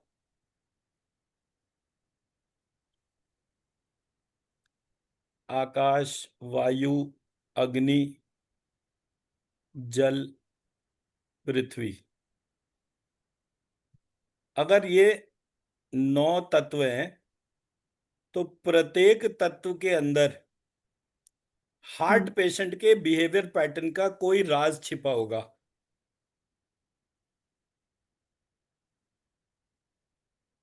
होम्योपैथी ये कहती है हम्म। ठीक। दवाई के टर्म्स में सिम्टम्स नहीं होते, सिम्टम्स होते हैं, उसके लिए दवाई ढूंढी जाती है कि कौन सी दवाई में कौन सी चीजें हो सकती है। जैसे हाथ कांपना, पैर कांपना, अगर ये सिम्टम है तो इसकी हो सकता है एक दवाई हो और इसकी दवाई दूसरी हो। जी। पीलापन तीसरा, आंखों से आंसू हम्म। चौथा। ऐसे हो सकता है कि वो शायद 10 दवाई मिलाकर एक कॉम्बिनेशन बनाते हो। तो हार्ट का गोल्ड ड्रॉप्स करके होम्योपैथी में मेडिसिन आती है। और दूसरी एक और दवाई है, 2 दवाइयां हैं होम्योपैथी में। दूसरी का एकदम से नाम मुझे ध्यान नहीं आ रहा। ये 2 दवाइयां जो हैं ये 7 से 8 दवाइयों के कॉम्बिनेशन है। इनमें कुछ कॉमन कॉम्बिनेशन है। एक सेकंड रुकिए, मैं हाथ के चेक कर लेता हूँ।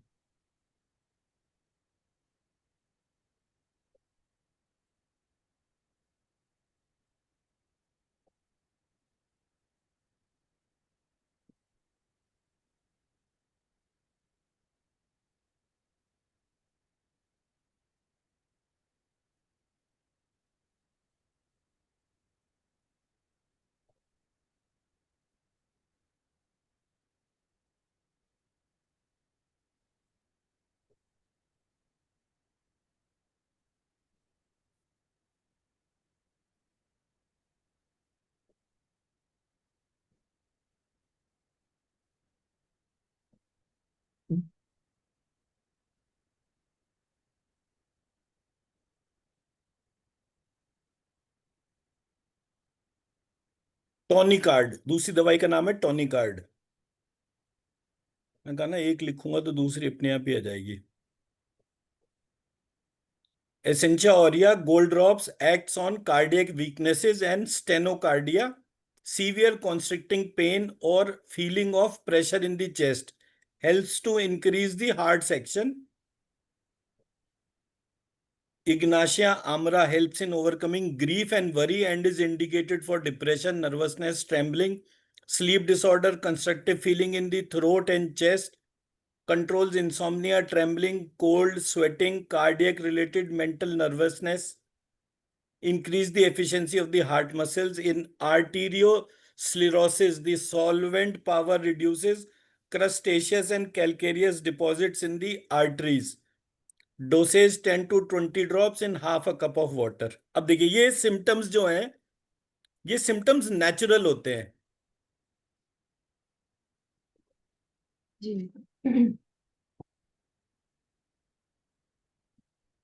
मेरा स्क्रीन दिख रहा है ना अभी आपको? नो, क्या लिखा दिख रहा है आपको? The old one where you are writing the heart on the patient screen. लक्षण गोल्ड ड्रॉप्स, यही लिखा हुआ हम्म। दिख रहा है ना? हाँ ठीक है, यही है अभी। तो हम्म। मैंने बोले आपको दो दवाइयां, एक बोली टोनिकार्ड, TONICARD, टोनिकार्ड, और दूसरी दवाई है गोल्ड ड्रॉप्स, एसेंशिया ओरिया कहते हैं इसको, एसेंशिया ओरिया। ये दोनों दवाइयां मिक्स कीजिए और 30 ड्रॉप्स 3 to 5 टाइम्स ये देने से हार्ट पेशेंट्स को आराम आना शुरू हो जाता है। जी। मैं मेरी बात समझा पाया? अब जी। आपका काम क्या है कि ये दोनों दवाइयां गूगल करनी है और इनके सिम्टम्स को पढ़ना है। फिर वो सिम्टम्स जो हैं उसको इमेजिन करना है उस व्यक्ति के हिसाब से जो आपकी नॉलेज में ऑलरेडी हार्ट पेशेंट है। हम्म। तो अब आपको वो डिफरेंस पता चलेगा। आपको क्रोनिक बीमारी आदमी का चेहरा देखते ही पकड़ में आनी चाहिए। हार्ट से कनेक्टेड बॉडी पार्ट कौन सा होता है? वो बॉडी पार्ट कह रहा हूं, प्लैनेट सन। सन का काम क्या होता है? सूर्य तेजस्वी होता है। जिस व्यक्ति के चेहरे हम्म। पे बहुत जबरदस्त तेज दिखे आपको, इसका मतलब उसको हम्म। हार्ट प्रॉब्लम नहीं है। वो देखने से ही बहुत तेजस्वी है। जिसकी बात करने में ऐसा लगे कि इसको तो डर क्या होता है ये पता ही नहीं है, जी। इसका मतलब उसको हार्ट प्रॉब्लम नहीं है। तो जैसे जैसे तो ये सिम्टम्स आपको पकड़ में आने चाहिए। आदमी बैठा और उसके बात करने के तरीके को देखकर ही आपने एकदम से कहा, अरे ये तो हार्ट पेशेंट है, अरे ये तो ये वाली बीमारी का हम्म। पेशेंट है। तो आपके क्वेश्चंस भी वैसे ही घूमने शुरू हो जाएंगे। तो जब आप केस हिस्ट्री कैप्चर करेंगे तो ये सारे हम्म। पॉइंट्स आपको समझ में आने शुरू हो जाएंगे। हम्म। तो ऐसे करके आप एक एक चीज को पकड़ते जाएंगे। अब पहले हम क्या करते हैं, हम सबसे पहले हार्ट में डिजीजेस कौन कौन सी होती हैं पहले उसको आइडेंटिफाई करते हैं।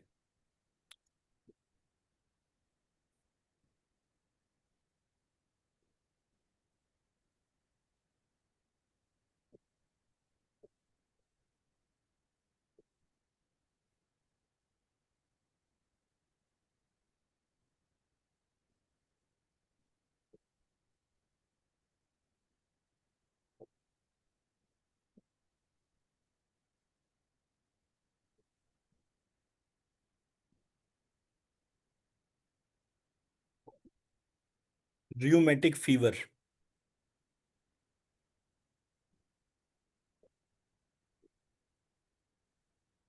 अब रियूमेटिक फीवर का हार्ट डिजीज से क्या मतलब?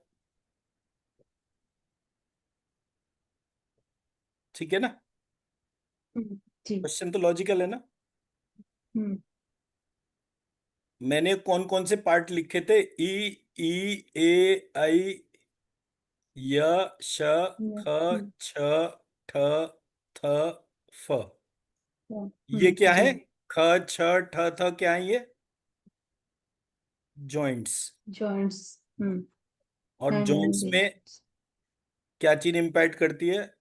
Rheumatoid arthritis. वो कहाँ जी। से शुरू होता है? रूमेटिक फीवर से शुरू होता है। हम्म। इसलिए it is part of heart.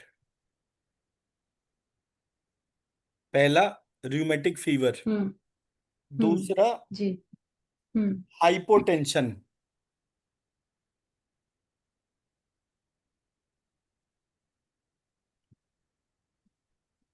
तीसरा, हाइपरटेंशन। हाइपरटेंशन एक्सट्रीम केस हो गया, हम्म। हाइपोटेंशन इनिशियल केस हो गया। इनिशियल। जी। फिर एंजाइना पेक्टोरिस, एंजाइना पेन।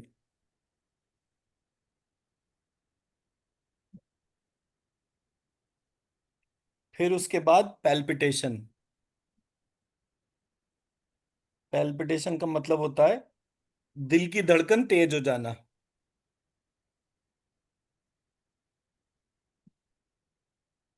फिर होता है एक्यूट मायोकार्डियल इंfarक्ट,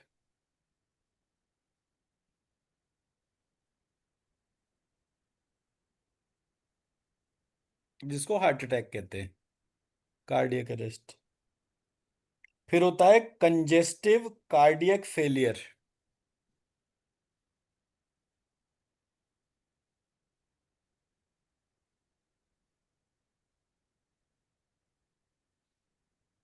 तो आपको जो है 1 2 3 4 5 6 7 और हार्ट डिजीज के तौर पे सिम्टम्स पता होने चाहिए।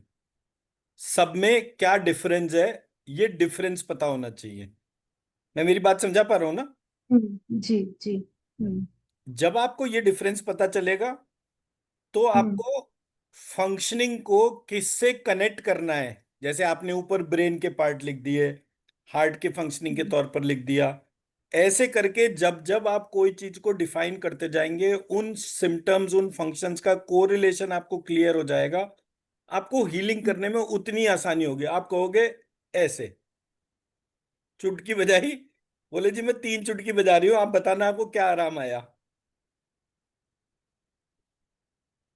अब जितनी देर आप चुटकी बजा रहे हैं उतनी देर आपको हम्म अपनी अटेंशन को उस बॉडी पार्ट पर लेकर जाना है, उसकी हीलिंग क्लीनिंग हम्म करनी है।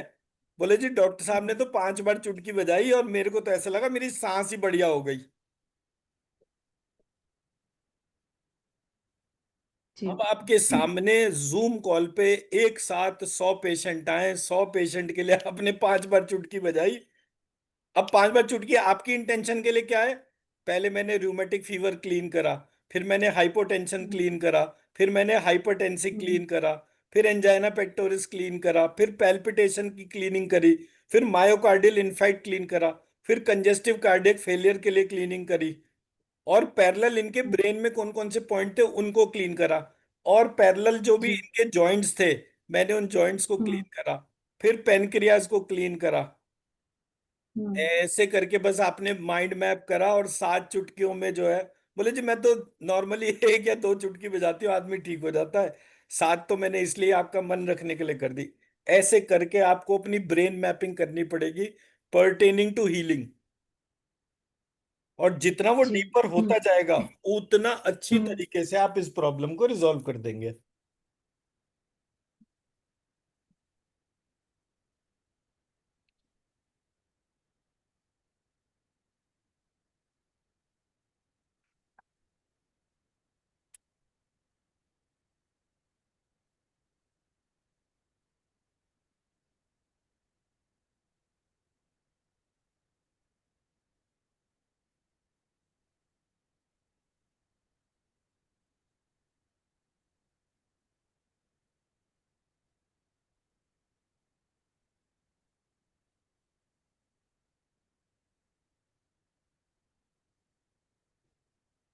अब आते हैं सिम्टम्स के ऊपर।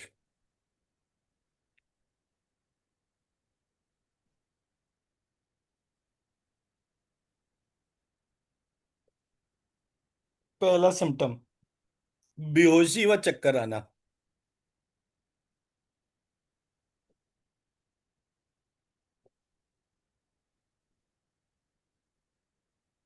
दूसरा सिम्टम, छाती में दर्द।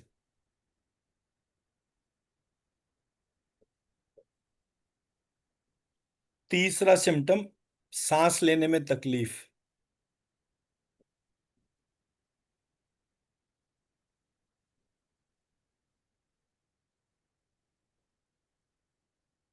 चौथा सिम्टम, हाई बीपी।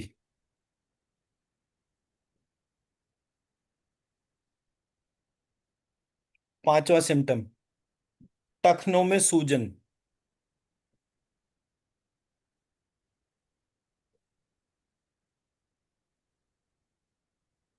टखने क्या होते हैं? पैर की जो।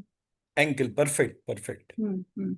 सो जो मेरे घुटने हैं जी। ये एक जॉइंट हो गया। उसके नीचे वाला जो हम्म जॉइंट है उसको हम एंकल कहते हैं, टखना, हम्म हम्म लोकल लैंग्वेज में। अब ये जो जॉइंट है, इसमें कहीं भी सूजन हो जाए,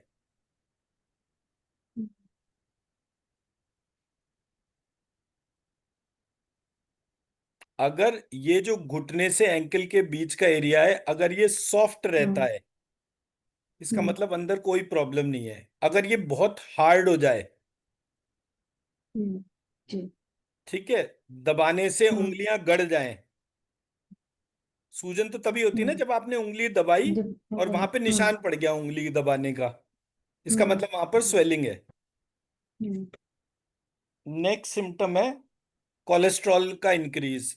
अब हम्म कोलेस्ट्रॉल इंक्रीज जो है ये पुराना सिम्टम है। अब कोलेस्ट्रॉल का इवैल्यूएशन होता है, गुड कोलेस्ट्रॉल, बैड कोलेस्ट्रॉल। तो जब बैड कोलेस्ट्रॉल होगा तो वो ट्राइग्लिसराइड वगैरह जो है उसकी स्टडी होती है। हम्म कौन से को कितना स्टडी करना है, that is one part. Palpitation हम कर ही चुके कवर। एक पैल्पिटेशन देखी जाती है।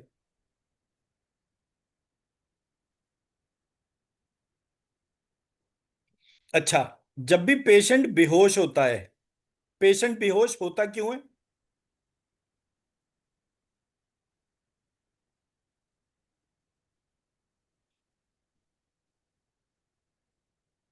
क्योंकि ऑक्सीजन ब्रेन दैट्स से द नहीं रीच। Perfect answer. हार्ट और ब्रेन के बीच में ऑक्सीजन सप्लाई जो है वो ब्रेक हो गई। ऑक्सीजन सप्लाई ब्रेक होने से नौशिया की फीलिंग होगी, और नौशिया की फीलिंग अगर कंट्रोल नहीं हुई तो वो फेंट हो जाएगा। फेंट होना नेसेसरी मैकेनिज्म है ब्रेन का। अगर किसी व्यक्ति की ऑक्सीजन सप्लाई में या कोई भी एक स्ट्रोक या कोई भी चीज होती है, वो तुरंत बेहोश हो जाता है। बेहोश होना हमारा नेसेसरी मैकेनिज्म है। उस टाइम पर क्या होता है, ब्रेन में ऑल्टरनेट सप्लाई शुरू हो जाती है। हमारे ब्रेन में तो मल्टीपल सेटअप है ना। तो जी। जैसे एक फेज की लाइट चली गई तो दूसरा फेज चालू हो जाता है। तो ये लाइट, हम्म दूसरा फेज चालू तब होता है जब व्यक्ति बेहोश होता है। हम्म, जी। तो हम्म ये इवैल्यूएट करना बड़ा जरूरी होता है। फिर जो उसका दूसरा सिम्टम होता है वो होता है वीकनेस।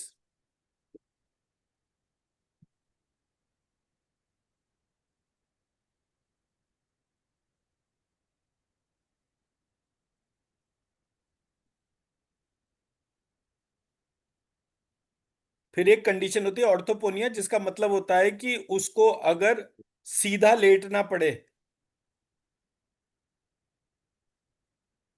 सीधा लेटने में तकलीफ होती है।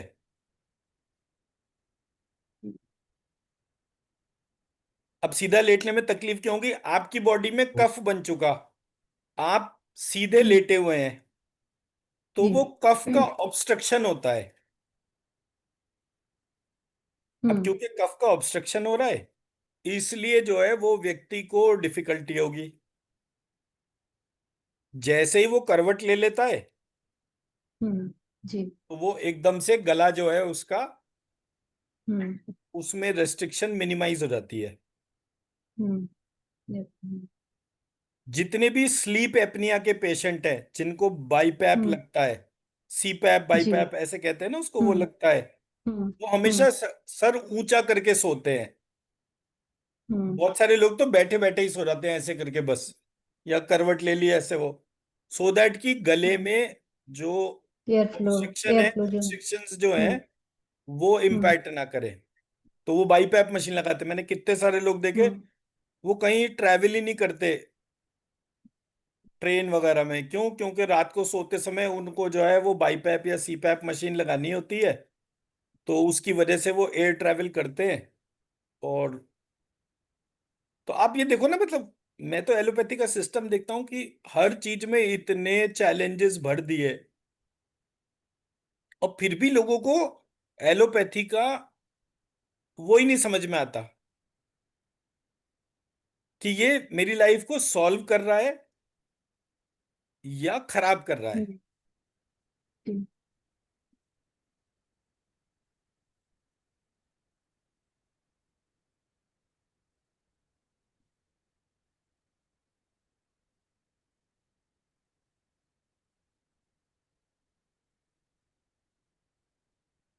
एक होता है रात को लंबी गहरी सांसें लेना, ये एक सिम्टम होता है हार्ट पेशेंट का।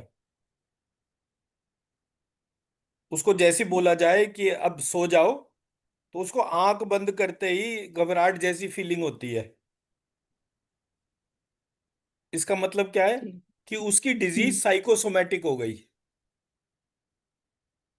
हम्म, सोने हम्म, का जो हम्म, डिस्कम्फर्ट है, बस। भाई सीधा हम्म, लेटने में उसको डिस्कम्फर्ट है, तो वो सोने से ही डरेगा। अब उसको ठीक। सीधा लेटने में, और जो भी, अब हम्म, डॉक्टर के पास जाओ, डॉक्टर कभी ये थोड़ी कहता है अरे बी ब्रेव कुछ नहीं हुआ। हम्म, वो कहता है ये मत करना, वो मत करना, जरा सा भी नमक ज्यादा मत खा लेना, तुरंत मर जाओगे। ये 100 चीजें ऐसी बताएगा जिससे कि जो व्यक्ति डर रहा है वो और डर जाए। क्यों? क्योंकि उसके बही खाते में तो एंट्री किस बात की हो रही है, एक और पेशेंट आया, इसका भी महीने का इतनी रसीदें कटेंगी, इतने टेस्ट लेगा। वो तो ईएमआई मॉडल डिफाइन करना शुरू कर देते हैं ना। एक जी। व्यक्ति जो डायबिटिक होता है वो ऑन एन एवरेज 2,000 रुपए पर मंथ की दवाई खाता है।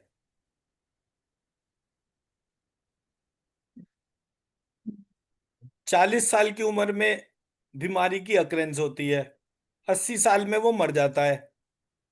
तो 2,000 रुपए पर मंथ के हिसाब से 40 साल की ईएमआई हो गई ना। हम्म, इसके बाद हर 3 महीने में ब्लड टेस्ट, yes, 40 साल की ईएमआई इसकी भी हो गई।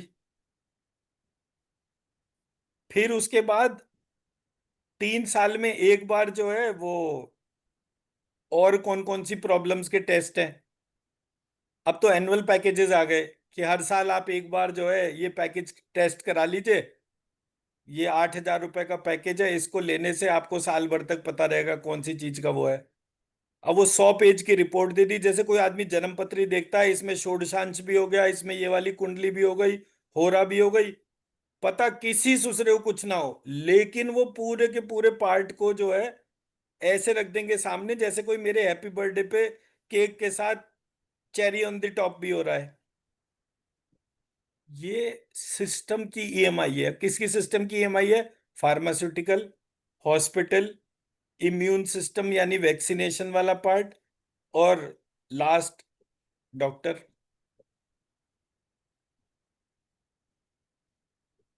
तो मैं इनके लिए एक ईएमआई प्लान हूं। पहले भारत में 30 करोड़ रोगी थे, अब वो 80 करोड़ हो गए।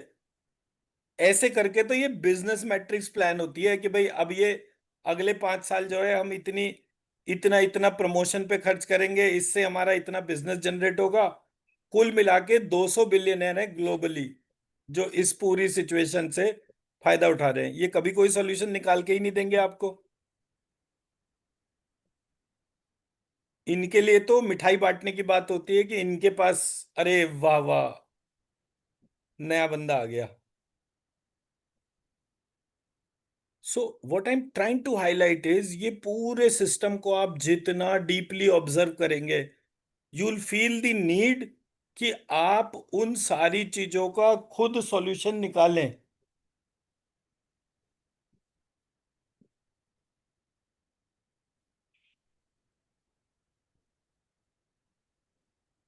और 10th पॉइंट है इसका, लंग्स में कंजेशन।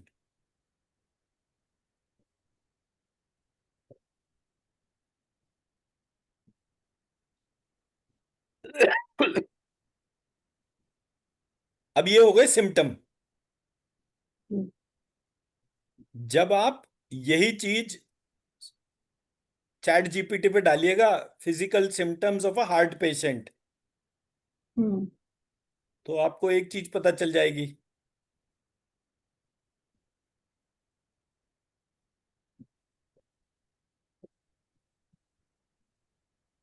1 सेकेंड।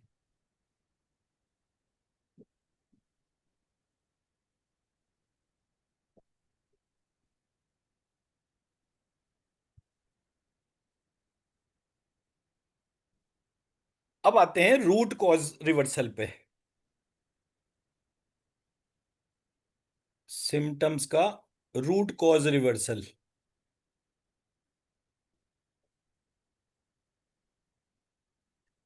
हार्ट की कमजोरी सबसे पहले स्टार्ट कहां से होती है? जब मदर्स फीड 3.5 साल नहीं मिलता।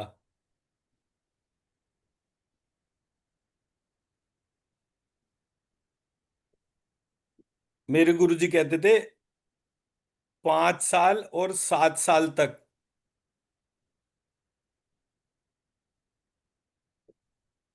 3.5 साल वो मिनिमम बोलते थे। हमारे जी को प्रॉब्लम इसलिए हुई थी, नंदिनी अनिरुद्ध में थाई डिफरेंस 15 महीने का, तो उन्होंने हमें बहुत डांटा। बट नहीं था तो नहीं था, अब क्या कर सकते हैं। अब मदर्स फीड नहीं है 3.5 साल के हिसाब से, तो उस सिचुएशन में बच्चों का हार्ट वीक होगा। तो अगर कोई जी महिला जो है इस चीज को पहली बार में ही ध्यान रखे, तो वो प्रॉब्लम वहीं के वहीं रिवर्स हो जाती है।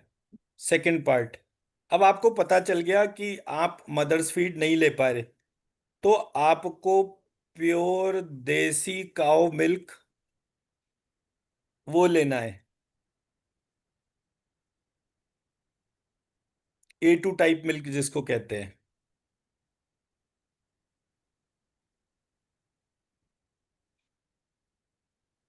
काउ मिल्क इसलिए बोलते हैं क्योंकि 3.5% फैट होता है, उससे कम होता है फैट।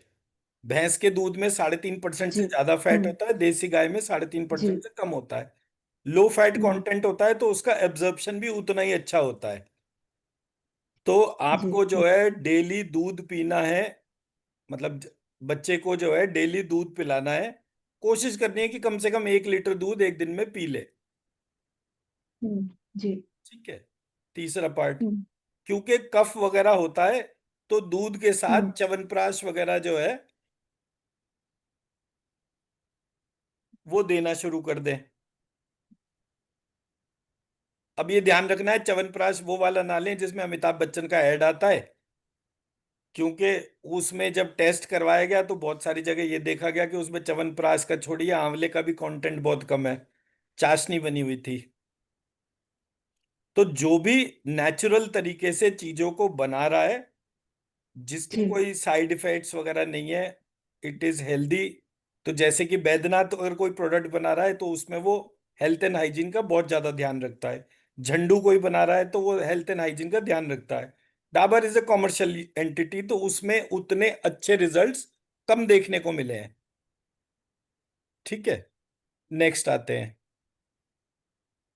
और आजकल तो इतने सारे लोग अपनी अपनी दुकान खोलकर बैठ गए हैं, उनको तो टच ही नहीं करना चाहिए। जिसका प्रोडक्ट टेस्टेड नहीं हो वहां तो टच ही नहीं करना चाहिए, क्योंकि सारे व्यापारी आ गए इम्प्योरिटी को देखकर। इम्प्योरिटी बहुत ज्यादा है मार्केट में, उसको बताकर ऑर्गेनिक मार्केट क्रिएट हुआ। जी मेरे ख्याल से आज ऑर्गेनिक में 50% से ज्यादा नकली सामान बिक रहा है। तो जी बहुत सारी चीज ध्यान रखिए। अब ये च्यवनप्राश के बाद आंवले का मुरब्बा,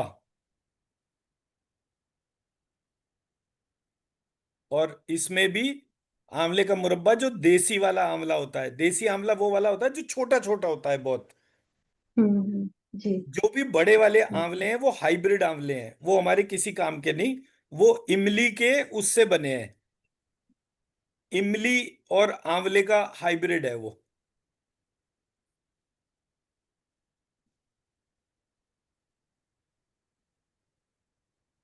ठीक है। हम्म तो अपना घर हो तो अपने घर में तो कोशिश करनी चाहिए आंवले का पेड़ ही लगा दो। 2-3 साल में जो है जी आंवले आने शुरू हो जाते हैं उसमें। आंवले का जो देसी मुरब्बा जो होता है, उसके ऊपर हम्म गोल्ड फॉइल,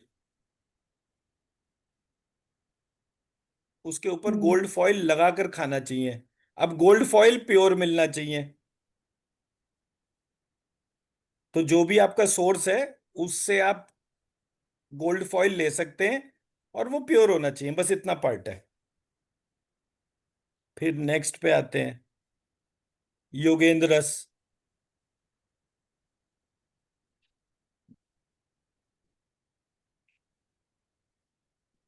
आयुर्वेद में चार पांच दवाइयां जानी जाती हैं इसके लिए, जो हार्ट के लिए बहुत मिराकुलस काम करती हैं। उसमें योगेंद्र रस, स्वर्ण बसंत मालती रस,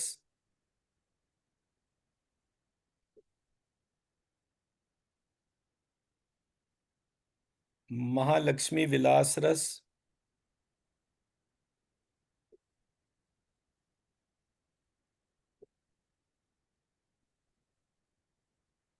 एक, दो, तीन,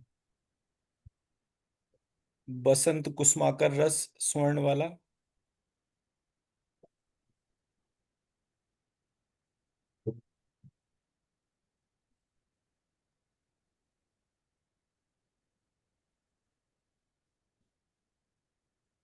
ये चार दवाइयां मैंने देखी हैं कि इनको लेने से, जी।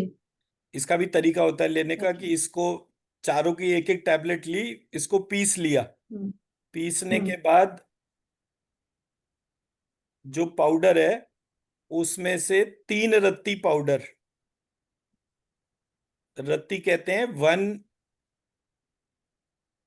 ग्राम जो है उसका एट्थ पार्ट,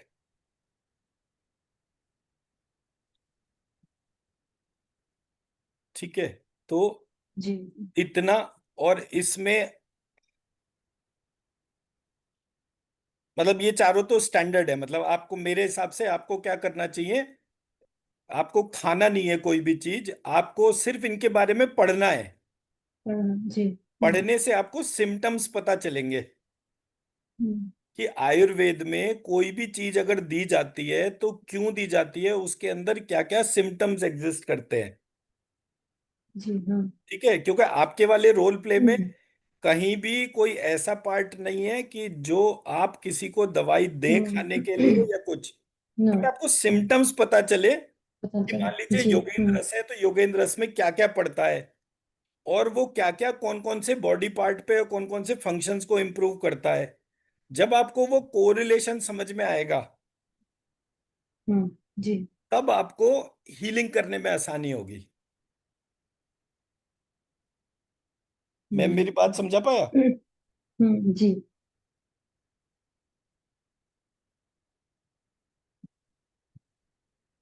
अब ये बेसिक सिम्टम के बाद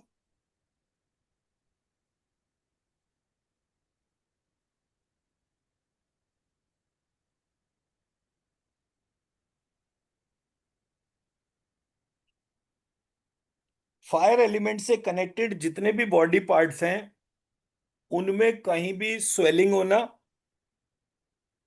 उनका कलर येलो हो जाना, जैसे आंखें हैं, आंखें पीली पीली दिखने लगे, तो इसका मतलब लिवर में कोई प्रॉब्लम चल रही है। सो ओवरऑल हार्ट एलिमेंट से, वो मतलब फायर एलिमेंट से कनेक्टेड जो 11 बॉडी पार्ट मैंने बोले, उनको जी। ऑब्जर्व करने से, हम्म। या जिस जगह ऑक्सीपिटल लोब है उस जगह सर हम्म। में दर्द होना, जी। स्टार्टिंग सिम्टम हो गया ये। हम्म। तो जब आप इस जगह की क्लीनिंग और हीलिंग करेंगे तो आपको ये पता चल जाएगा। आप किसी को डाइटरी प्रोसेस के तौर पे करते हैं तो आप उसको बोल सकते हैं भाई च्यवनप्राश खाओ, आंवले का मुरब्बा खाओ, ये वाले पार्ट हो गए। पर जैसे मैं बोल रहा हूं, बता मैं सारा रहा हूं, हम्म। मैंने आपको लेकिन। होम्योपैथी की भी दवाई बता दी, आयुर्वेद की भी बता हम्म। दी, बट मैं हाथ के हाथ क्या बोलता हूँ, ये खाना कुछ नहीं है। अगर मैं हीलिंग जी। करूंगा तो मैं खाने का कोई रेस्ट्रिक्शन नहीं डालूंगा आपके ऊपर। अगर मैं डायबिटीज की रेस्ट्रिक्ट मतलब हीलिंग करूंगा तो मैं कभी ये नहीं कहूंगा कि आप कोई भी डायबिटीज वाली चीजों को वो करिए। आप जो करते हो करो, मेरा काम तो सिर्फ हीलिंग करने का है। और हीलिंग करने के 15 मिनट के बाद आप दोबारा अपनी शुगर चेक कर लो, उसमें जो है 30 पॉइंट से 150-200 पॉइंट तक रिडक्शन आ जाएगा इन फर्स्ट हीलिंग इटसेल्फ। मैंने एक दफे एक सेशन करा, उसमें 65 लोग करीब करीब एक साथ हीलिंग करी। तो सबने बिफोर आफ्टर नापा, एक लेडी की शुगर जो थी वो उसके बाद बढ़ गई। मैं बड़ा चौंका, मैंने कहा ऐसा कैसे हो सकता है, मैंने किसी की हीलिंग करी उसकी शुगर बढ़ गई। शाम को जो है मतलब सुबह 11-12 बजे करीब करा, और रात को 8 बजे करीब उसका मैसेज आया, नहीं, अगले दिन सुबह 8 बजे उसका मैसेज आया। बोले सर मेरी नॉर्मली शुगर इतनी रहती है, रात को जब मैंने शुगर अपनी चेक करी तो भी उसमें कोई रिडक्शन नहीं था, सुबह जब अगले दिन मैंने चेक करी तो मेरी शुगर जी। फिर 80-120 के बीच में आ गई। इतनी कम शुगर मेरी पिछले 5 साल में कभी नहीं हुई। तो हीलिंग एनर्जी का जो रिएक्शन टाइम है वो मिनिमम 15-20 मिनट से है। क्योंकि कभी किसी को जी। विश्वास नहीं होता कि ऐसा भी पॉसिबल है कि एक हीलिंग करने से, जिसमें आदमी हम्म। ने टच भी नहीं करा, सामने वाले की शुगर कम हो गई, ऐसे कैसे पॉसिबल है। तो वो डरता रहता है इंटरनल एनर्जी प्रोसेस में। ये पता नहीं कैसे लोग हैं, जादू टोने वाले टाइप के तो लोग नहीं आ गए हमारे पास में जो इस तरह की चीज करे, तो वो रेजिस्ट करता है। जब वो सोता है तो सोने के टाइम पर एकदम से वो सरेंडर मोड में सोता है, क्योंकि एनर्जी तो अपना काम अंदर करती ही है। इमीडिएटली जी। अगले दिन सुबह आपको उसका फर्क पता चल जाएगा। अब जब इसी प्रोसेस हम्म। को किसी व्यक्ति से 3 महीने कराएंगे आप, तो हम्म। 3 महीने बाद उसका HbA1c कम हो जाएगा। क्योंकि डायबिटीज पेशेंट का जो मेजरमेंट है वो 3 महीने में पता चलता है। अब तो वो नया टेस्ट बना रहे हैं जिसमें 5 महीने में फर्क आता है। तो ऐसे करके जो है वो हीलिंग ज्यादा करनी पड़ जाती है, नंबर ऑफ सेशन। तो मैंने जब इस पार्ट को देखा तो मैंने कहा भाई आदमी के लिए दो प्रोटोकॉल फिक्स्ड है। पहला बीज मंत्र लिखना है, दूसरा पार्ट रोज गाइडेड मेडिटेशन करके सोना है। 14 मिनट का गाइडेड मेडिटेशन है, करो और सो जाओ, हो गया काम खत्म। इससे अगर आप ये नहीं कर रहे तो हीलिंग करानी पड़ेगी। जी। मैं मेरा पॉइंट समझा पाया? तो हम्म। ऐसे करके ये सारी चीजें हैं। तो अब आपको सिर्फ ये, जैसे मैंने 10-11 पॉइंट्स बोले, आपको गूगल पे जाकर, ये चैट जीपीटी पे किसी पे भी गए और आपने जो है सिम्टम्स को नोट करना शुरू कर दिया, मेयो क्लिनिक की साइट पे गए वहां पर सिम्टम्स उठा लिए, हार्ट का जो कार्डियोलॉजी डिवीजन है उसमें कितनी वेरिएशन पॉसिबल है वो सबको नोट कर लीजिए एक जगह। कुछ चीजें ऐसी हैं जो हम्म। केवल सर्जरी से ठीक होंगी, कुछ चीजें ऐसी हैं जो बिना सर्जरी के भी ठीक होंगी। ये ब्रॉडर क्लासिफिकेशन आपको बिल्कुल रटा हुआ होना चाहिए। एक सेकंड।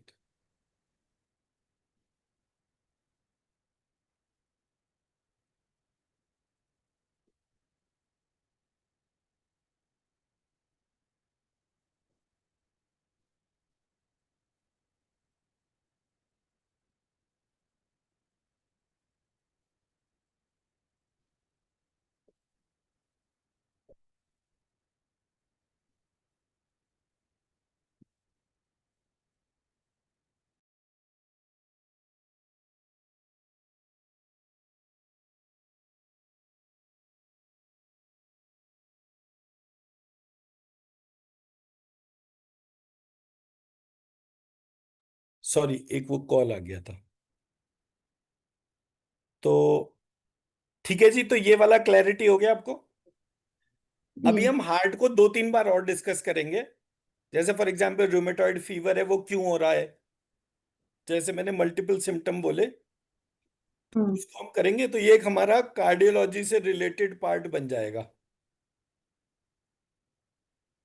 और फिर जी। उसमें वो एनिमेशंस और वो सब इनकॉर्पोरेट करके, तो जब हमारा हम्म। रात वाला सेशन होगा उस टाइम पर आप कोशिश करिएगा इसमें से कितनी इमेजेस आप इसमें डाल सकते हैं। ये आपका बहुत खूबसूरत सा डॉक्यूमेंट बन जाएगा। रेमेडीज इन होम्योपैथी, जी। रेमेडीज इन आयुर्वेदा, ऐसे करके वो हार्ट के पेशेंट को नॉर्मली कौन कौन सी मेडिसिन दी जाती है एलोपैथी में, वो मेडिसिन क्या काम करती हैं। जैसे मैं बहुत हम्म। सिंपल सा वो बताता हूँ। ये तो मैंने जो दवाइयां बताई ये सारी बहुत महंगी दवाइयां हैं। सबसे आसान दवाई बताता हूँ, घर में कच्चा जीरा होता है। जी। अगर आप कभी किसी भी जगह जाते हैं और आपको एकदम से पता चलता है कि फलाने व्यक्ति को एकदम से कार्डियक अरेस्ट हुआ है, तो उसको हम्म। बोलिए कच्चा जीरा, उसमें थोड़ी सी चीनी डाल के उसको चबा ले। चबा के पानी पी हम्म ले। हम्म हम्म जब वो चबा के पानी पी लेगा तो उसके बाद उस समय का जो कार्डियक प्रॉब्लम होगा, जो अटैक जैसा हुआ, वो एकदम से सबसाइड करेगा। फिर दूसरी चीज, 5 चम्मच हम्म कच्चा जीरा 2 लीटर पानी हम्म में डाल के उसको आग पे पकने के लिए छोड़ दें।